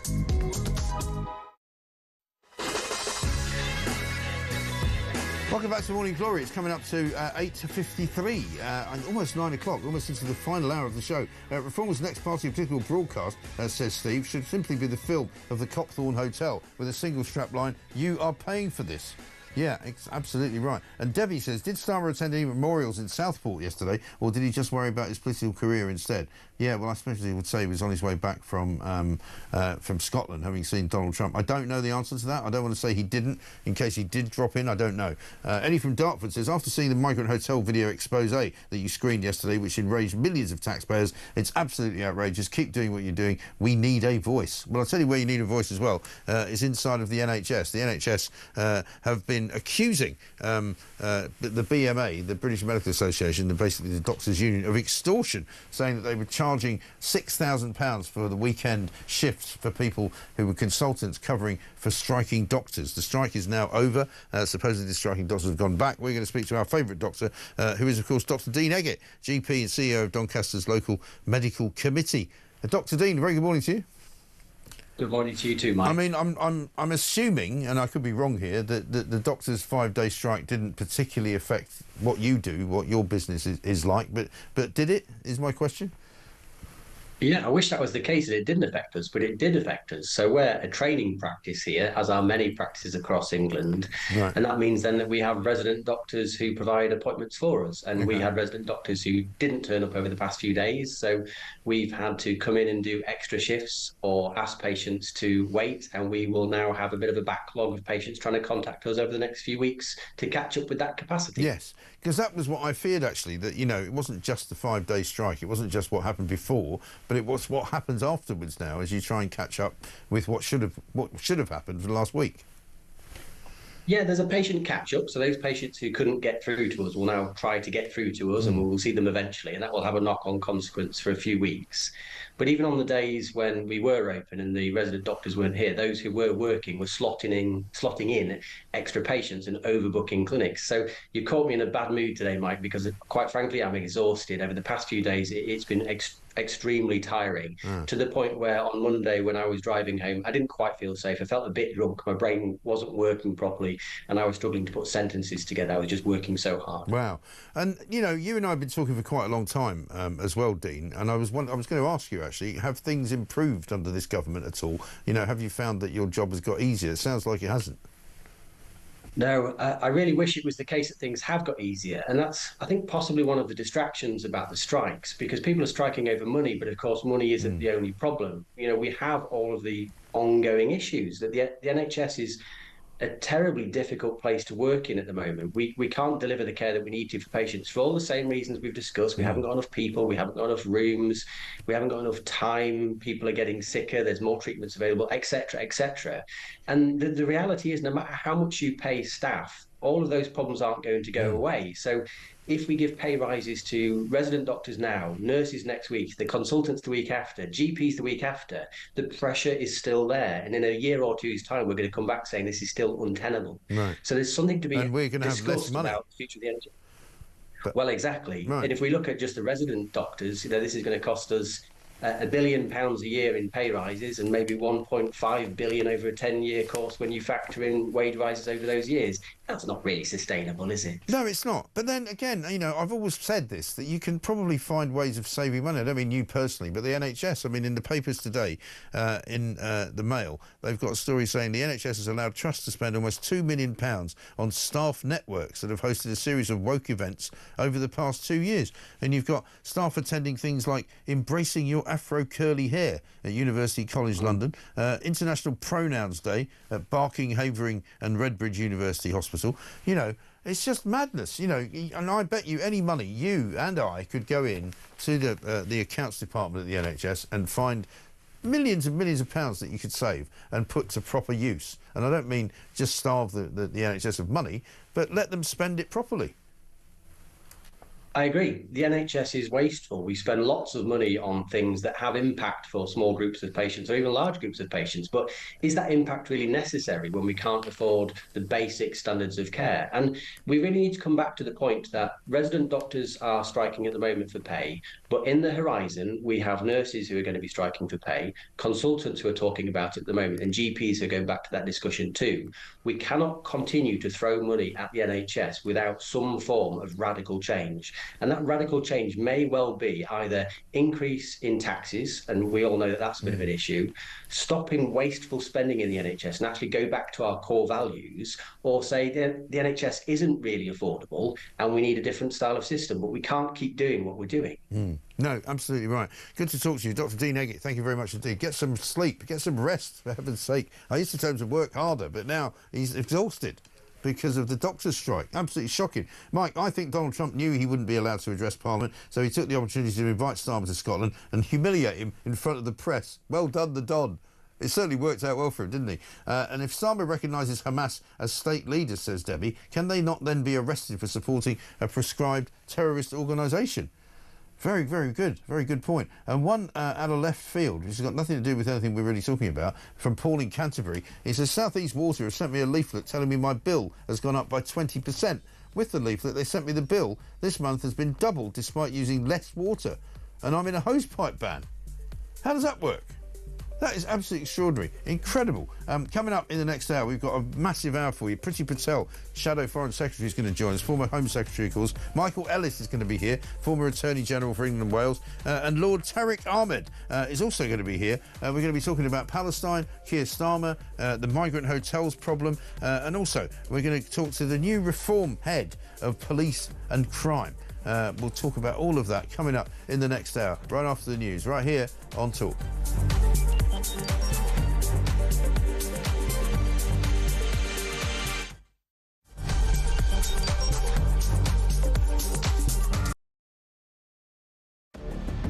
I can announce this government will begin the biggest sustained increase in defence spending since the end of the Cold War.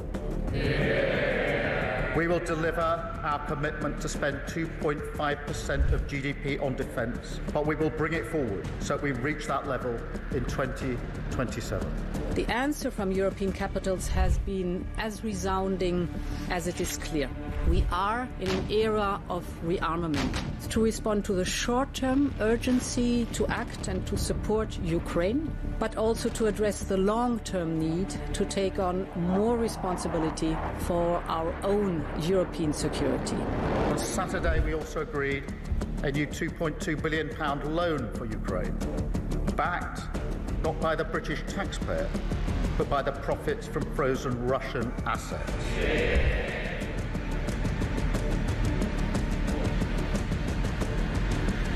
It is my pleasure to bring from His Majesty the King a letter. He sends his best wishes and his regards, of course, but he also asked me to bear this letter and bring it to you. So can I present the letter from the King to you? Thank you very much. Am I supposed to read it right now? Yeah, please do. I will do. I've got to tell him what your reaction is, so I need to know. I need to know. He is a great gentleman. A great, great gentleman.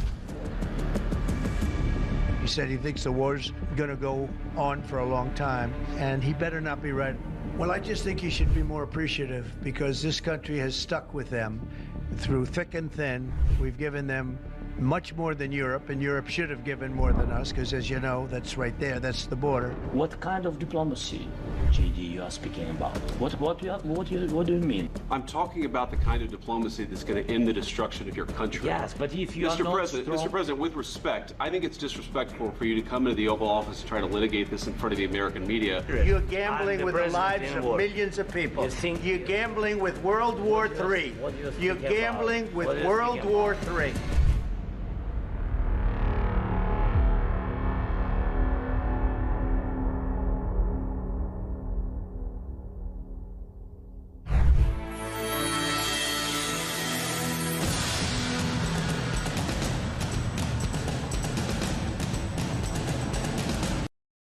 Across the UK, on DAB+, on your smart speaker, on your smart TV, and on your side.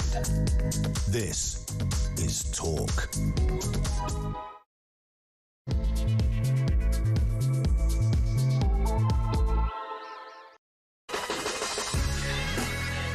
Welcome back to Morning Glory. It's coming up to 3 minutes past 9. We're into the final hour of the show. We are, of course, here for your delectation until 10 o'clock every single weekday morning from 6 a.m. You want to be up very, very early to not miss anything that we do because it is a fabulous show, this. I tell you what, I'm enjoying it more than anything I've ever done in my life. The Morning Glory podcast, of course, comes out after the show finishes. So if you miss any of it, you get the best bits every single weekday, sometime around about 10:30 it's when it goes out. We've got lots to talk to you about in the coming hour. We're going to speak to Priti Patel, the former Home Secretary, now Shadow Foreign Secretary, of course.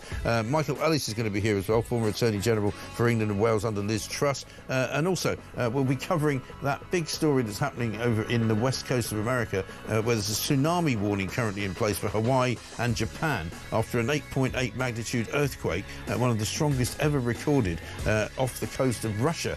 Normally, you know what happens in this situation, the seismic tremors then sort of go around the world. So at the moment we are watching to see if there is a tsunami, but at the moment we don't see one. But we did speak to somebody earlier in Hawaii who said that it did look as though the ocean was kind of retracting as it did in that big tsunami, of course, back in the beginning of this century, for those of you who don't remember it going on. We've got lots more to talk about as well. Nigel Farage is disgusted at Peter Kyle's slur on him, where he basically said that if you're in opposition to the online safety bill, you're akin to being a sexual predator. And he actually said Nigel Farage is on the side of Jimmy Savile. Incredible. Big story on the front pages, of course, is all about Keir Starmer and Palestine. Starmer's reward for Hamas is what it says on the front page of the Daily Mail. Israel and the US have hit out at Labour's plan to recognise Palestine, as Kemi Badenoch, who was in here yesterday, accuses the Prime Minister of political posturing at its very worst. And I think most people would agree that for Keir Starmer to be politically expedient when it comes to recognising Palestine, which is run obviously by Hamas, a bunch of terrorists, would be completely and utterly the wrong thing to do. We're also talking as well about 1 in 3 supermarket baby foods are ultra-processed, believe it or not. I think everybody would probably know that's on the front page of the Times. A team at the University of Leeds analysed 632 snacks, cereal jars and pouches of food targeted at babies and toddlers from leading brands including Heinz and Ella's Kitchen. They decided and they discovered that they are very, very heavily processed. Well, I think most of us would have known that. Also, food inflation is up, by the way, by something like 6%. Front page of the Daily Telegraph has got the same story on about Palestine, which has got Starmer rewarding Hamas by giving them statehood, but also a wave of pessimism since Labour's victory. Business activity expected to shrink at its fastest pace since the pandemic in 2020 amid a wave of pessimism. Yesterday we found out 50,000 companies on the brink of collapse, thanks to Rachel Reeves. Brilliant. Well played, Rachel. 0344 499 1000 is the number. This, of course, is Morning Glory. And here we are. Let's get a voice note from Dan. Morning, Mike. It's Dan from Kent. The opinions put forward by Trump on how Labour are running this country was a subtle hint we're going the wrong way. And I think he was actually trying to throw him a lifeline.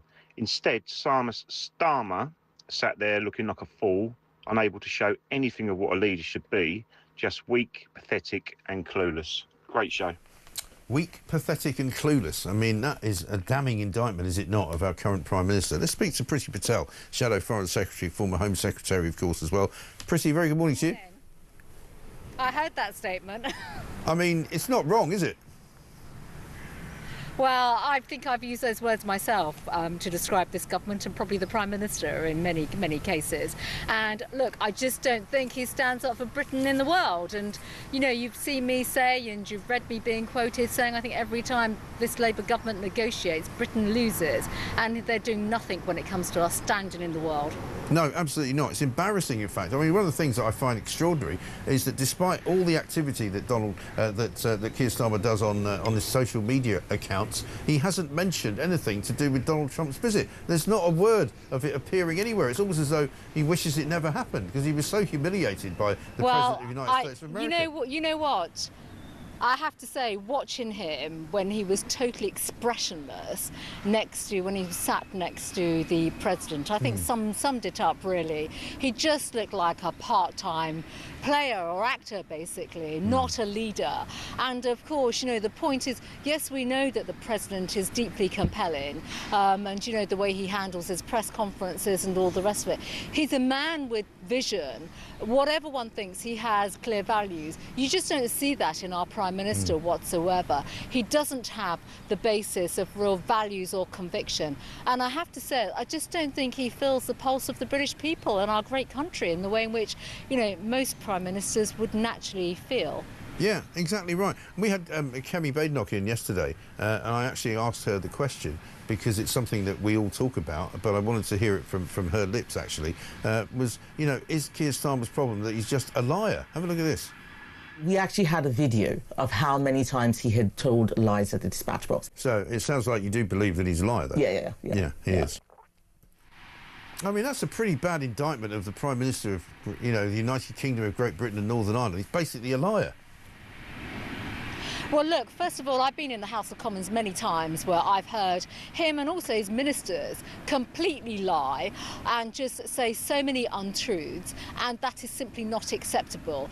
For someone that claimed that he was all over process, an accomplished lawyer and all sorts of things, paid attention to detail, he clearly doesn't. And the greatest lie that they've said to the British public is about the economy in terms of their inheritance. They're the ones that have created black holes. They are absolutely deceiving the British public. I would go as far as using the term not just lying but gaslighting us every single day on every issue, ranging from the economy to illegal migration. They don't even have the backbone to call it what it is. It is illegal migration.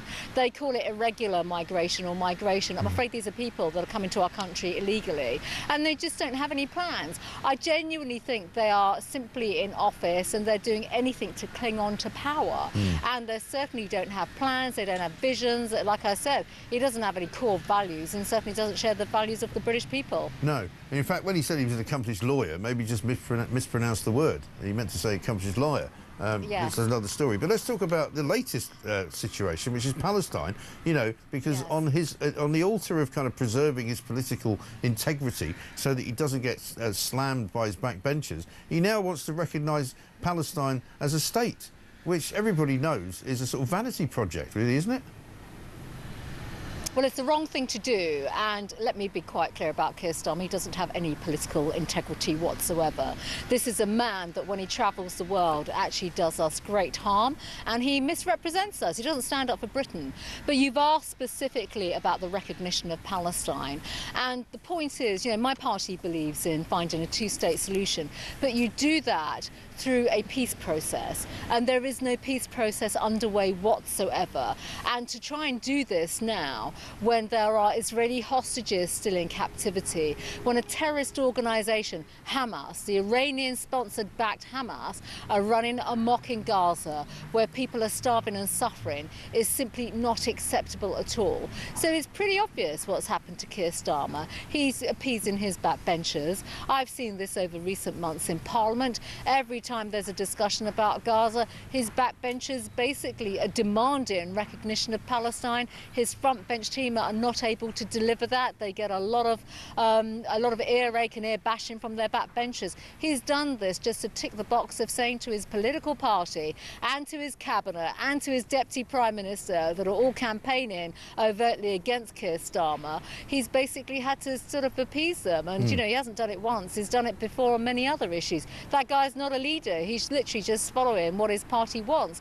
And importantly, Mike, there's a serious point here, is that the British government, Keir Starmer's government, has failed to come up with a plan or even be part of a team when it comes to working with our allies, the Abraham Accord allies, for example, and the United States, to put together proposals for a peace plan, to find solutions to get aid into Gaza, to find a way to get Hamas out of Gaza, to find ways to basically ensure that there's good governance in Palestine going forward. They've not done that. They've been too busy hand-wringing and issuing statements against Israel when effectively you need to have dialogue and a good constructive relationship with Israel, the type of relationship where you can be critical, but the type of relationship where you can find solutions to these awful challenges and problems that we're seeing every single day. Thanks, absolutely. Have you been surprised at how bad they've actually been at government, though, in this first year? To be quite frank, I haven't, because I've seen them. You know, I saw them when I was in government for the appalling sort of ideological socialists that they are. They had 14 years to come up with a plan. They never came up with ideas and solutions when they were in opposition. All they did was vote against everything that we put forward, including, by the way, on the big stuff on illegal migration. And now they're clearly just sort of struggling and hiding behind the sofa every day when more and more people come to our country legally. I think, I'm sorry to say this, Britain is suffering because of this Labour government. I of course recognise that the British public voted against my party at the general election last year and they voted for Labour. I think they're the ones whose hopes and aspirations have been broken and destroyed by what they now see from this Labour government. We had a Labour Party last year who were dishonest with the electorate. They just basically said vote for change. They never gave the details of what type of change they'd bring to Britain, and I'm afraid it's not the type of change that is putting us in a good situation at all. No. Do you think Keir Starmer will last until the actual next election? Do you think he's going to be toppled by his own party? Look, I don't know, but I think, you know, there are obviously, you know, he's got his own deputy, Angela Rayner, you know, plotting against him, making moves against him. There's also disquiet in the Labour Party. I think that's self-evident, that really is. He's not particularly loved by his backbenchers, but at the end of the day, you know, his backbenchers are there through the election result of last year. I think all we're going to see is him just sort of like appease himself more and more to his backbenchers and just continue to move to the left just to stay in office and just to cling on as Prime Minister. And of course it's the British people and British taxpayers that will be the casualties of that. Yeah, it's absolutely incredible, isn't it, how bad it all is. Priti Patel, thank you very much indeed. It's dreadful. It is dreadful. Thank you so much. Thanks for talking to us. Priti Patel, Shadow Foreign Secretary, former Home Secretary, of course, as well. One of the big criticisms of the Labour government right now is not just what Keir Starmer's doing, but what Yvette Cooper is actually doing as the Home Secretary. Because, you know, at the moment we are facing a crisis of migration. There is an emergency going on, and people don't seem to want to admit that that's a problem. They don't seem to want to admit that people are demonstrating up and down the country outside of hotels because they don't want the migrants to be in those hotels anymore. Let's talk to Michael Ellis, former Attorney General for England and Wales under Liz Truss. He's going to join us right now. Michael, very good morning to you.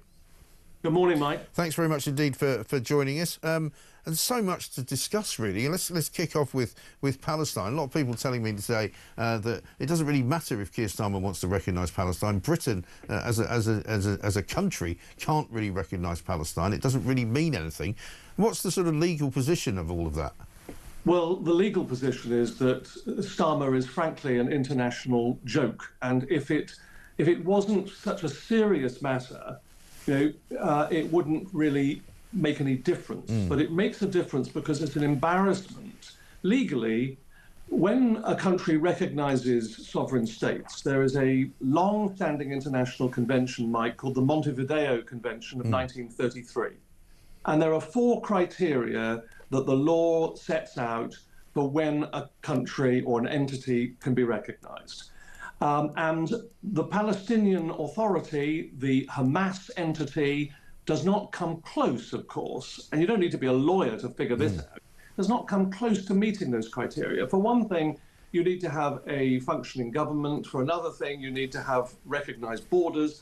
Look, it's internationally under the law, it's an absurdity here. But there's something a bit more important, I think, than that. I think it's an appeasement. And what Starmer is doing, as Dame Priti Patel was eloquently outlining, is effectively appeasing his left wing of his party, extreme left wing, and those that are putting him under pressure. We know that he's a prime minister who buckles under pressure. Even Mauritius, a country, you know, with 200,000 people, were able to put him under such pressure that he gave away sovereign territory when there was no legal need for him to do so in the Chagos Islands. He's not going to be putting under pressure under Israel. He purports in a grandstanding statement last night to say that Israel is having this 6-week period in which they will comply. Well, it took them about 6 hours before they issued a statement telling him effectively, in diplomatic terms, to get lost. And they have no worry about this country at all, because unfortunately, this country is embarrassed by its current leadership. And he's not just appeasing his backbenchers here. What's more worrying to me is that it's an appeasement to Hamas, as both the President of the United States and the Israelis have said.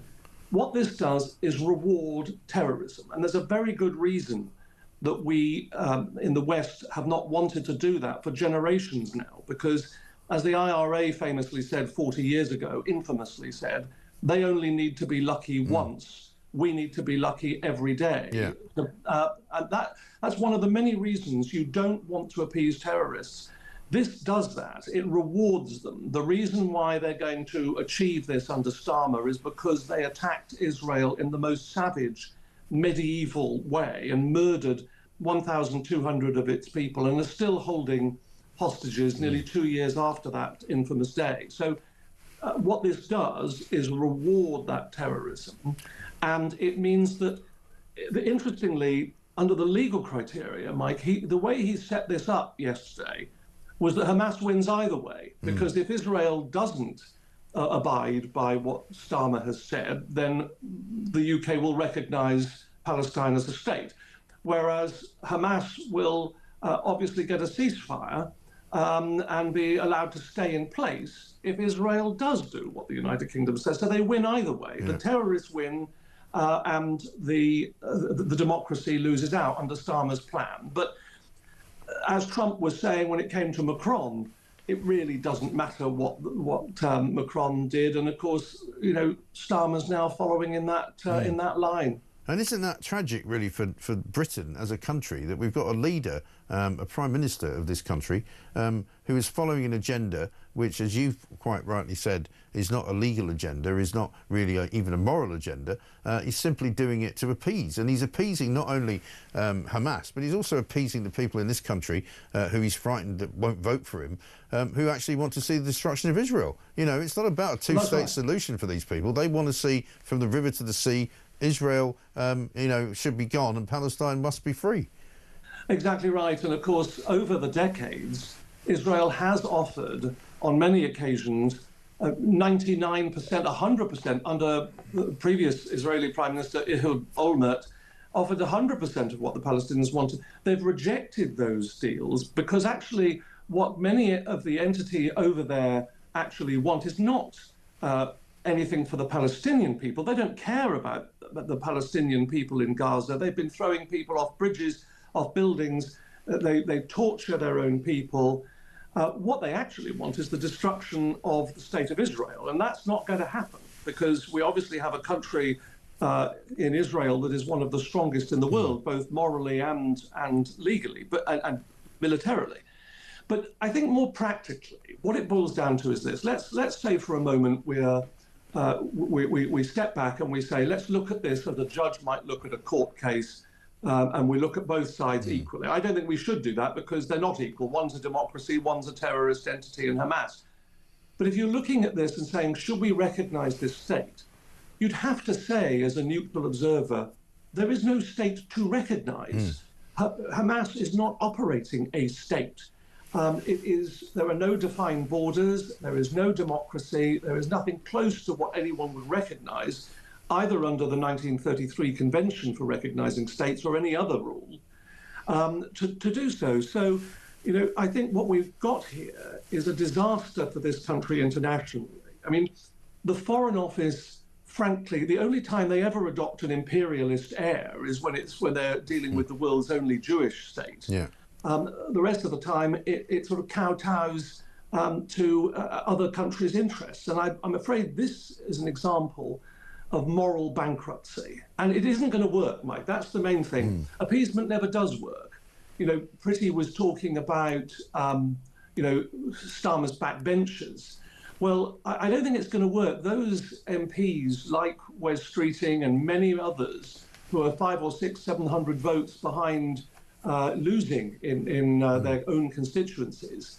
Well, appeasement isn't going to work in these cases because we can just assume that because history shows appeasement doesn't work. And I fear that it's an embarrassment, yet another embarrassment for this country, that I think the UK sadly will rue the day that this happens. And I think it's just shown in a matter of a few hours, Israel's just rejected out of hand. They're not intimidated by this at all. This sort of grandstanding. It's almost, it's almost like an insect, a mosquito on the back of an elephant. I mean, it's not going to make any difference. No, quite. Michael, very eloquently put. Thank you very much indeed. Michael Ellis, former Attorney General for England and Wales under Liz Truss. Let's talk now to Lord Tariq Ahmed, Conservative life peer, former Minister for the Middle East and the United Nations as well. Lord Tariq, very good morning to you. Yeah, good to see you again, Mike. Good to talk to you. I don't know whether you agreed with what you heard from Michael Ellis there, that this will really not make much of a difference. It's like a mosquito on the back of an elephant. It's all a bit performative. If I could just take a step back for a moment. Yeah. I think what we're seeing is, as you heard from Priti, from Mike, he mentioned the Olmert plan. I've known Ehud a very long time. And there is a plan out there. He has signed a plan together with Nasser al-Kidwa, a former foreign minister of the Palestinian Authority. So the plan exists. Mike referred to the convention back in 1933. There are 4 elements to it. And what I think in Keir Starmer's announcement, he failed to actually detail is, what does recognition actually mean? Yes, it recognizes Palestine as a state. We have a consulate general in Jerusalem. Will that become an embassy on that particular date? Then rather, where I'm confused, as someone who dealt with the Middle East extensively, I was there week in, week out, certainly during the post-7th of October. We dealt with the Israelis head on, as we did with the Palestinian Authority. A lot of times we gave statements which were public, which were quite nuanced. But I can assure you, Mike, we had pretty blunt conversations with our counterparts in both with the PA and with the Israelis. I remember meetings we had in London, for example, with Benny Gantz, a former minister within Netanyahu's government. And these were explaining the specifics. In my view, let's get to the nub of it. In terms of recognition, my view's always been very clear.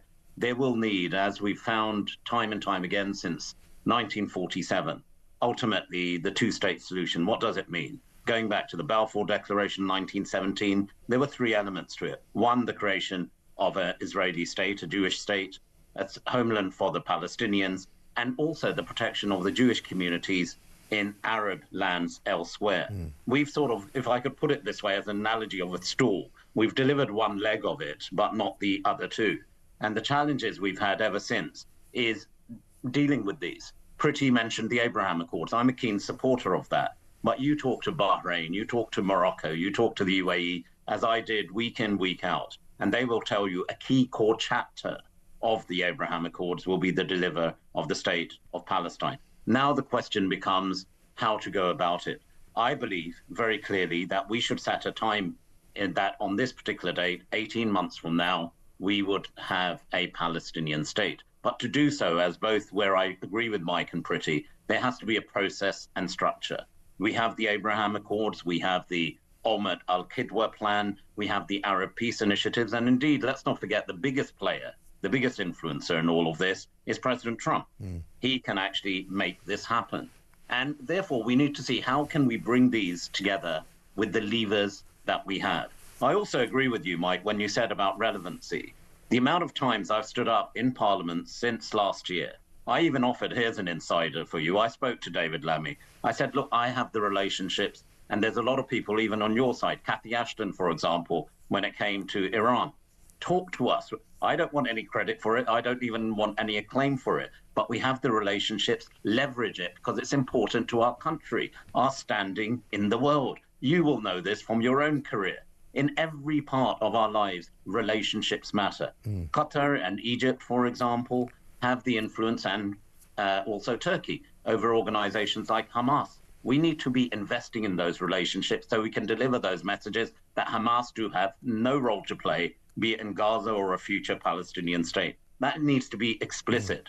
Then comes the question, is the Palestinian Authority ready to take that responsibility? And that's where we should focus. But they themselves need to bring together all the different groupings to ensure that they recognize fully, as the PA does, the right of Israel not just to exist, but to flourish and prosper. But equally, on the Israeli side, there are people And this hasn't been said clearly enough. It's not just about the extreme ministers, Smotrich and Ben-Gvir. And by the way, Mike, another inside thought for you. We had already prepared the sanctions on these individuals. They have done damage to the Jewish cause. They've done damage to the Jewish faith and the Israeli state. And there are many in Israel who despise what they say. Yet, it's about levers and timing. When do you exercise that lever? And when the government did, again, I'm afraid they did it to placate a panic rather than to deal with something practically. Had they exercised those levers a year ago, we would have had more support, for example, from the United States. Yes, and that is really the problem. And we haven't got really much more time, but if you could quickly answer me this one. The Palestinian Authority haven't, up to now, shown any great willingness to kind of take over Gaza and push Hamas out of the way. Is there any evidence to suggest that that could be changing? That, I think, I mentioned the Olmert plan, and I'll be happy to come on and talk to you when we have more time on that, Mike. That actually, here's a former Israeli Prime Minister, former Foreign Minister of the PA. There is a plan. There would be a kind of governance structure led by some of the Accord countries, the Arab countries, with the US and other key players playing a role. There is a way. There has to be a political will for this to happen. The UK, you've got to be in it to influence it. And I'm afraid we've been watching from the sidelines. Yes. Very good to talk to you. Lord Tariq Ahmed, thank you very much indeed, former Minister for the Middle East and the UN. We'll talk to you again soon, I'm sure. Coming up, we're going to speak to Elon Levy, who is, of course, former Israeli government spokesperson, host of Israel, the State of a Nation podcast. It's Keir Starmer that's put this front and centre of his policy kind of coming out of Parliament today. He wants to say that he wants to recognise Palestine maybe as soon as September. From what I've just heard from the people we've just spoken to, that seems to be wildly optimistic and ridiculously, ludicrously wrong. And that seems to be what the word is right now. Britain has got to be in it to be part of it. Yes, that's true. But with Starmer at the helm, it's clearly only going to be in his own interest for something like this to happen. This from Pauline in Maui. Lovely to hear from people in Hawaii, of course. I was the duty manager at our hotel today in Hawaii and had to evacuate about 80 people while trying to keep them all calm. People are still stuck sitting in their cars in evacuation areas and getting really fed up, but the warning is probably staying in place for a few more hours. We aren't expecting any big waves in Hawaii. The news is overhyping it a bit. I hope your day is going well. Yeah, it is. Well, I'm 17 floors up, so if there was a wave coming up the Thames, I'd be all right. Basically, hoping everybody's going to be all right in Maui. But if you're evacuating people from hotels, it sounds like it's a little bit more serious than just, you know, don't worry about it, it's going to be fine. We'll keep you updated on that. It's 9:30.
Peter Carl, I don't know what's taken possession of him, but to use the hideous pedo Jimmy Savile as a political tool is just, it is the lowest of the lows. It shows how desperate the Labour Party are, how much panic they are in. They can't beat us through normal argument and policy, so they're now resorting to this. It'll backfire against them, but it's just not where we should be going in the way of debating things.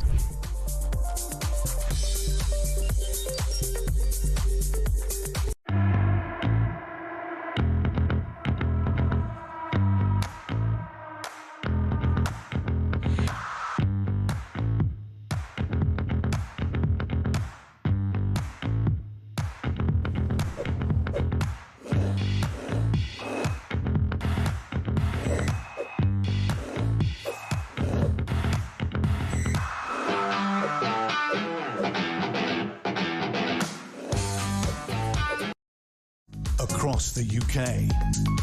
On DAB+, on your smart speaker, on your smart TV, and on your side. This is Talk.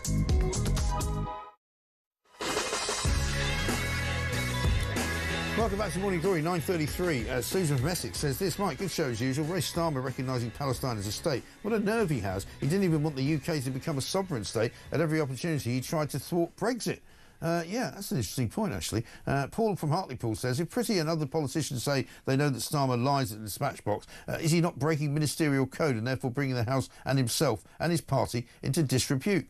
Well, it's a very curious thing in Parliament, isn't it? You can't accuse somebody of lying because that's unparliamentary language, but it obviously is very clear that every single senior Tory politician believes that Starmer is, frankly, a liar. It's as simple as that. And we're going to talk to Elon Levy now, former Israeli government spokesperson, host of Israel, the State of a Nation podcast. But before we do that, he's actually been out there in Gaza filming and looking in to see exactly what the aid situation actually is, because of course we keep being told there's a famine going on, but we keep seeing pictures of plenty of Palestinians who don't look as if they're very hungry at all. Check this out. You see that there? That is a sack of flour that the UN is letting rot in the sun. One of, I gave up trying to count how many hundreds of sacks of flour the UN is letting rot here instead of picking it up and taking it to people who need it inside Gaza. Be skeptical of these international organizations that keep blaming Israel to cover up their own incompetence. It's the easiest thing in the world to do. But as you see here at the Kerem Shalom crossing, plenty of aid that should be going to people inside enemy-held territory in Gaza, and the UN is letting it rot in the sun. Shameful. Simply shameful. And that, of course, is one of the great myths of what's been going on in Gaza, that we keep hearing that Israel is preventing aid from being distributed, aid from being delivered, aid from being brought into Gaza, when in fact it's already there. And let's talk to Elon and find out what is going on today. Elon, very good morning to you. Hello, good morning, Mike. Now, I mean, one of the first questions I've got for you is we keep being told that Israel doesn't let people go into Gaza to film anything. So how did you manage it? Because the IDF takes journalists into Gaza on embeds. That's how it always works in a combat zone. The military takes journalists in a way that enables them to keep safe with protective equipment and with guards so that they can film the situation on the ground. And I went in with a delegation of journalists to see the piles of aid that are mounting up inside the Gaza Strip that the UN hasn't distributed. Right. You know, while Israel was letting aid into Gaza, these agencies were busy writing press releases, blaming Israel instead of doing their job, picking it up. And now Israel is letting more aid into Gaza more quickly than the UN is able to pick it up. And that backlog is only growing and growing. And Israel is urging the UN, do your jobs, pick it up, take it to the people who need it, and make sure that Hamas can't steal it. Right. And we've also seen that some of those images which were published on the front pages of newspapers around the world were, to say the least, not doctored as such, but were misrepresentations, because the people, the children who were looking so terribly gaunt and hungry and lacking in nourishment were actually sick children who are suffering for a different reason. Yeah, good, decent British people have been shocked by the images we're seeing in our newspapers that purported to show starvation in Gaza, when in fact they show children with pre-existing conditions, muscular dystrophy, cystic fibrosis, which is the reason they're in such a ghastly state, and those children need to be taken out of Gaza to seek medical treatment abroad. In fact, one of the children on the cover of newspapers, held up as a poster boy of Israel's supposed starvation of Gaza, was already in Italy receiving medical treatment because Israel had facilitated his exit from Gaza to get the medical care that he needed. I think media consumers need to be aware of how they are being manipulated, because the journalists on the ground in Gaza are in some cases openly working for Hamas, and in the best cases either intimidated by Hamas or sympathetic to Hamas. Nothing is getting out of Gaza in terms of images that the Hamas regime doesn't want you to see. There's never been a journalist who's published images that are inconvenient to the Hamas regime. It's an authoritarian or one-party jihadi state. It doesn't have a free press. So not to deny that there is serious distress and need inside Gaza, but people need to be skeptical of how that propaganda machine is trying to manipulate their emotions to try to end this war in a way that abandons hostages who are genuinely starving in the dungeons of Gaza and leaves Hamas in place to plot the next atrocities. And what are people saying in your neck of the woods about Keir Starmer's plan to possibly recognise Palestine as a state? That amateur hour at the Labour Party is going to get people killed. Keir Starmer is telling Hamas, give us what we want and we'll give you what you want. Does he not understand how perverse incentives work? Starmer is telling Hamas, keep the hostages. If you manage to hold on to them till September, if you refuse a ceasefire, we're going to reward you with recognition of a Palestinian state. So Keir Starmer is encouraging the Palestinians to look back at the bloodiest massacre of Jews since the Holocaust, the worst terror attack in Israel's history, the October 7th massacre, as the opening shot of their war of independence. He's rewarding terrorism, he's encouraging more of it, and he's making this situation worse. Israel and Hamas were on the brink of a ceasefire agreement. But international pressure on Israel now is only making Hamas harden its demands. It's now demanding Israel release terrorists who actually took part in October 7th.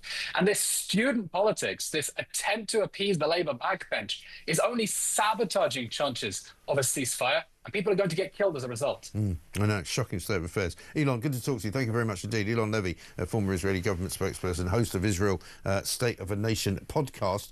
Steve says this, morning Mike, food inflation is way more than 4%.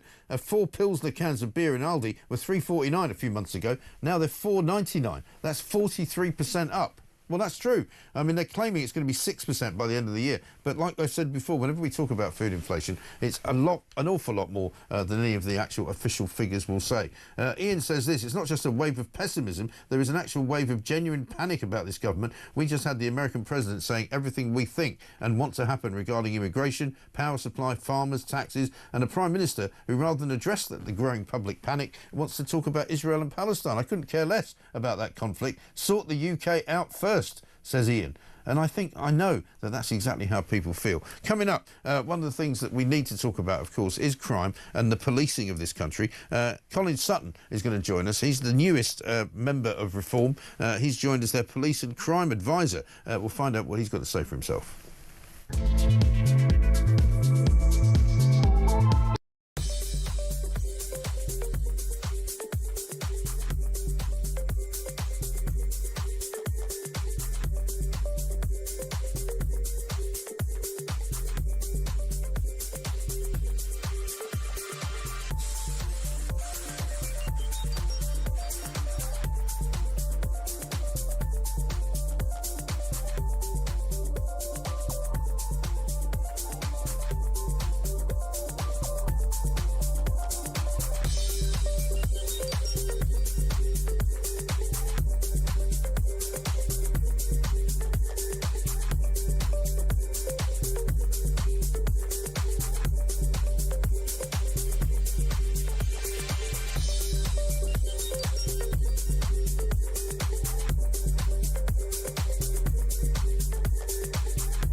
Across the UK, on DAB+, on your smart speaker, on your smart TV, and on your side.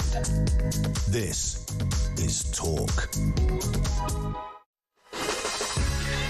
Welcome back to Morning Glory. It's 9:42. We're here, of course, for another about 18 minutes or so. Julie Hartley-Brewer will be here. Nick says this. This is another example of Labour siding with terrorists. Blair did it with the IRA and allowing them to sit in Parliament whilst prosecuting his own soldiers. Starmer is the same. You can't trust Labour with our national security, border security, food, or indeed energy. And some people think you can't trust them when it comes to crime either, because we're now about to speak to Colin Sutton, Police and Crime Advisor to Reform UK. His first broadcast interview since he joined Nigel Farage's team. He is, of course, famously known as the man who caught serial killer Levi Belfield and Night Stalker, a rapist as well. Colin, a very good morning to you. Welcome. Good morning, Mike. Good to see you. One of the things that we talk about an awful lot here on this show and on this station is the state of our nation when it comes to crime. Crime statistics seem to go up every single year, despite the fact that some on the left will say, oh, but, you know, there used to be a lot more crime in years gone by. It feels like it's a more dangerous place to be. It feels as though people are more likely to become victims of crime. What's your role now with reform? What's your plan? My plan is to get some decent people together who have got experience and knowledge around how we fix it, essentially.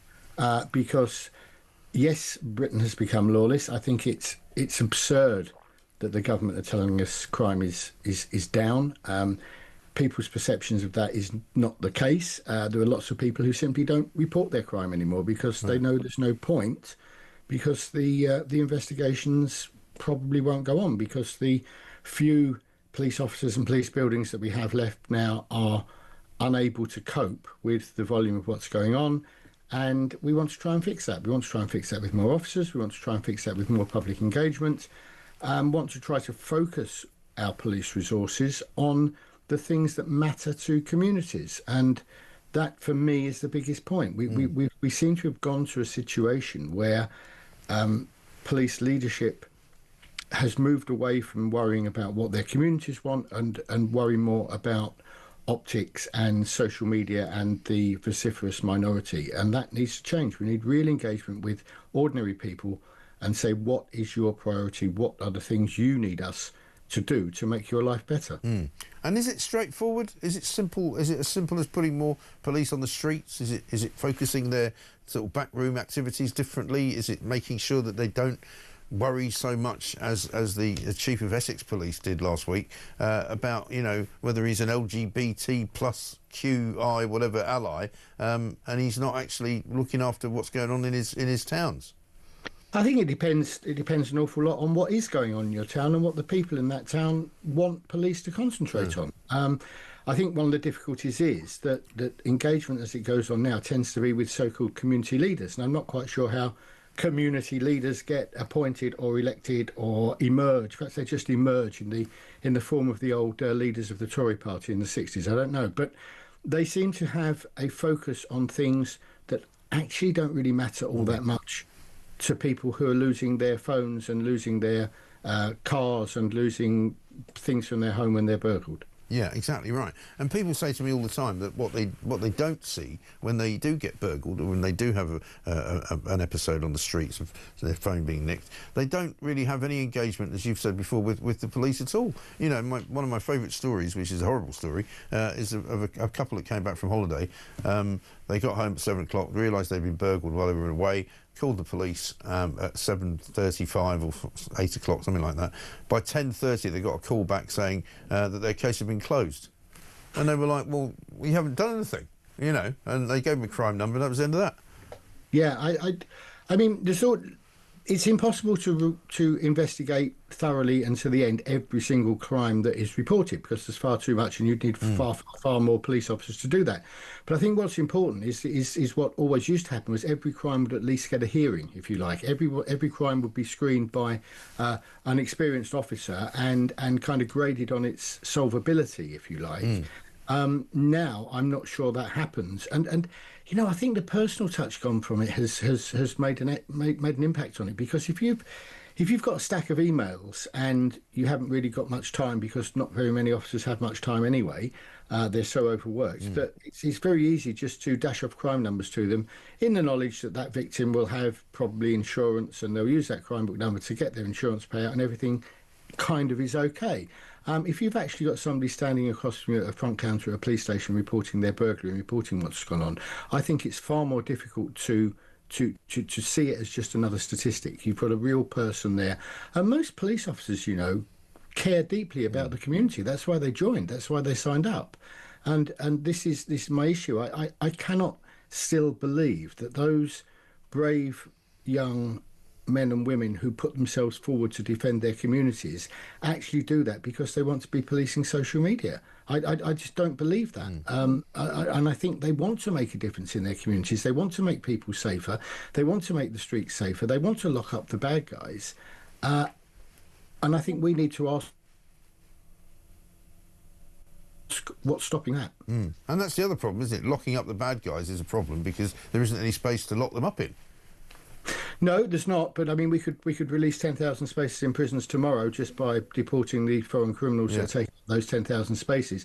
You know, if we look across the pond, as it were, to the United States, you know, they seem to have built Alligator Alcatraz in 8 days. We'd be lucky in this country if in 8 days we had a planning hearing, I think. Yeah, I mean, that is the problem. We seem to do things very, very slowly, you know, from building power stations to building prisons to building, you know, anything at all. I mean, so many police stations as well in your time, probably in the last 20 years, have been just shut down. I mean, my local police station in South East London was there when I moved there in 2008, and about 10... maybe less than 10 years later, it was razed to the ground and it's now a block of flats. That's all over the place, Mike. I mean, nationally, since 2010, we've lost getting on for 700 police buildings. Very soon, there will only be 18 front counters with public access in the whole of London. And nobody, and I mean, you're right, because when I did actually go there, it was because I had an appointment to see somebody inside. But you know, you had to ring a bell on the outside. You couldn't actually just walk in and say, "I'd like to report a crime." You had to speak to some disembodied voice, which was probably in a call centre somewhere. Yeah, probably right. And you know, part of that, or a lot of that, the driver for that, it was austerity. It's you know, there's no coincidence that if you go back to 2010, that's when we still had, you know, getting on for 100 public counters in London. And that was a political choice taken by that government. They didn't have much choice because of the wrecked economy they took over, I guess. But they ran down the police service to such a degree that the only option for senior police officers was to sell the family silver and get that income and get rid of these big buildings and lease sort of warehouses on the edge of town. But that causes its problems itself, because you've then got officers travelling large distances, often through city traffic, to their patrol area, if you like. The number of custody spaces has been decimated since 2010. Finding somewhere to take somebody if you actually arrest them is difficult, and it's more driving. And, you know, we've worked out, an officer making one arrest in an 8-hour tour of duty could lose up to 5 hours driving just to get where he needs or she needs to be. And that's not acceptable, and that's why this loss of, you know, the double whammy of the loss of police stations is the loss of public contact and also the loss of having police officers there on the spot. And when you look at the state of some of our high streets, you know, I've been up and down the country doing a tour for the last year or so, and I just appalled at the state of some of our high streets. And when I'm walking back from a theatre at, you know, 11 o'clock at night, you don't feel particularly safe with these boarded up and people about, and you don't see police. But more importantly, you don't see that blue lamp. You don't see that reassuring presence on that high street to think, you know, if something goes wrong, I can nip in there and I'll get some help. Absolutely right. Well, listen, Colin, great to talk to you. Thanks very much indeed. We must do it again soon. Colin Sutton, Police and Crime Advisor to Reform UK, former serial killer catcher, of course, at Levi Belfield, and the Night Stalker rapist as well. A man with many, many years' experience in the business of crime fighting and sorting out the good from the bad and locking the bad guys up, quite frankly. Let's get a voice note from Jane. Hi, good morning, Mike. It's Jane from Stockport. I think not too long ago, last year, when we used to look across the pond and we saw about Biden, and it was sort of like a bit of a joke, and there were clips of him doing gaffes and this and that and how clumsy he looked. And yeah, we were looking and laughing. Now we've got one with Starmer. He's just like a little robotic puppet bobbing around. Yes, sir, please, sir, no bags full, sir. And yet, when it comes to everybody else, they're all laughing at him and he's an embarrassment. And to say they were 14 years in waiting with a plan, all we've got is 14 years of revenge. That's what he's come to the table with. It's just total revenge. It is absolutely horrendous, isn't it? Absolutely dreadful. Isn't it funny, says Thomas, how Starmer follows an advisory law from the UN about the Chagos Islands and yet ignores international law and what is defined as a nation. Gaza nor the West Bank meet that criteria, says Tom. Morning, Mike, says Michael. I always wondered how these grooming gangs got away with it for so long, how authorities turned blind eyes for this criminal activity for so long. I always believed that there must have been people involved that were part of the system or associated with people that were part of the system. I think this is just the tip of the iceberg, and that there were numerous authorities that were heavily involved in this. It seems that I have been vindicated, says Michael. Yeah, I'm afraid you have been. You know, we've got a story this morning saying that basically the police in Rotherham were involved in the grooming gang scandal, not just to the point where they knew who the people were who were carrying out the grooming, the people in the gangs. They were actually sexually abusing the young women as well, the girls who were being raped, were being abused by the police at the same time. It's actually unbelievable. And now we know why these stories didn't come out in the time that they should have come out, because it turns out that the people who were there to protect the young girls, the children, who were being raped repeatedly by Pakistani men, were actually doing it as well. It's unbelievable. 9:53.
Breaking news this morning revealed that under the Terrorist Act, 242 people were arrested in the year to June of this year. That's something you can indulge in as to all the people who aren't going to prison because, well, there's no prison spaces. So this is a Talk exclusive we've been looking at.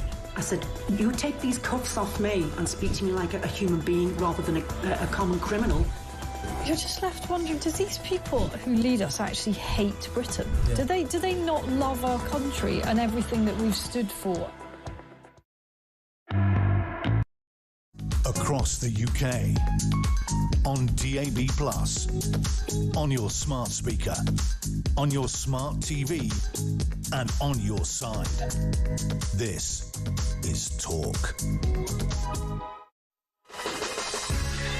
Welcome back to Morning Glory. This is Mike Graham here with you, of course, just for the next 5 minutes or so.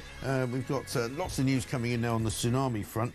Whales are washing up apparently on Japan's coast as tsunami waves have hit Kamchatka and Hokkaido. I'm not quite sure whether the whales are still alive or not, but certainly there does seem to be some activity going on. Speaking of Keir Starmer, though, let's have a look back to what he said last week, because there's a relevance to this. This is when he was before the liaison committee talking to Meg Hillier about houses. Just a big pinpoint before. What other accommodation precisely are you planning to take over to provide temporary accommodation for families? Oh, there's lots of housing in many local authorities that can be used, and we're identifying where it can be used. But I mean, look. Sorry, could you give us? Have you got any examples you can give us? No, but I'll write in and give you details. Because I could say certainly in a number of our local authorities, I'm already picking up from around the table, there isn't a lot of spare housing available. If there were, councils would be able to be dealing with it by now. Well, exactly. Exactly, right. He's going to write in and tell us about where all the houses are, right? But apparently this week he's forgotten about all that, because today at 8 a.m. he put out a statement on his Twitter account which said, "We are facing a housing crisis." You know, well, you've either got loads of housing or it's a housing crisis. It can't be both, can it? I'm sorry. Let's talk to Wayne, who's in London. Wayne, very good morning to you. Hi, good morning, Mike. My first time on your program. Very nice to see you. What can I do for you, sir? Well, actually, I would just like to have my say, because at the moment, what is going on regarding the channel crossing, yeah. I find it absolutely upsetting and literally disgusting. Yeah. I myself came from Jamaica. I claimed asylum in year 2006. Now I'm a British citizen. I'm very grateful. However, the system and what I have went through was nothing like this. Now it's a farce. It's ridiculous, isn't it? Undermine the whole process. Right. Because, Mike, what I've went through, I find it ridiculous how the Home Office grant these people claim immediately. Right. What are the investigations? What are the background checks? Right. And I'm going to let you know that under Tony Blair, everyone were subject to detention center. Yeah. Because your claim wouldn't be processed. And that's what you had to do? Center. And that's what exactly. Right. The Home Office detained me 4 times. Right. In detention centers. Nevertheless, I weren't a risk to this country, but it was the process under Tony Blair. Right. Also, to deport. Yeah. A false claim. Yeah, listen, Wayne, listen, we haven't got a lot of time to talk about this, but I appreciate you calling in. We'll talk about it again some more. Wayne there, who came here as an asylum seeker from Jamaica in 2006 and said he was detained in a detention centre 4 times, threatened with deportation, sick to death of what's happening now, because people are coming in and just being granted the right to stay. Julie Hartley-Brewis here, very good morning to you. A very good morning. So, I mean, that's the kind of thing. You get people who genuinely came to this country and are very grateful for what we did for them, and who are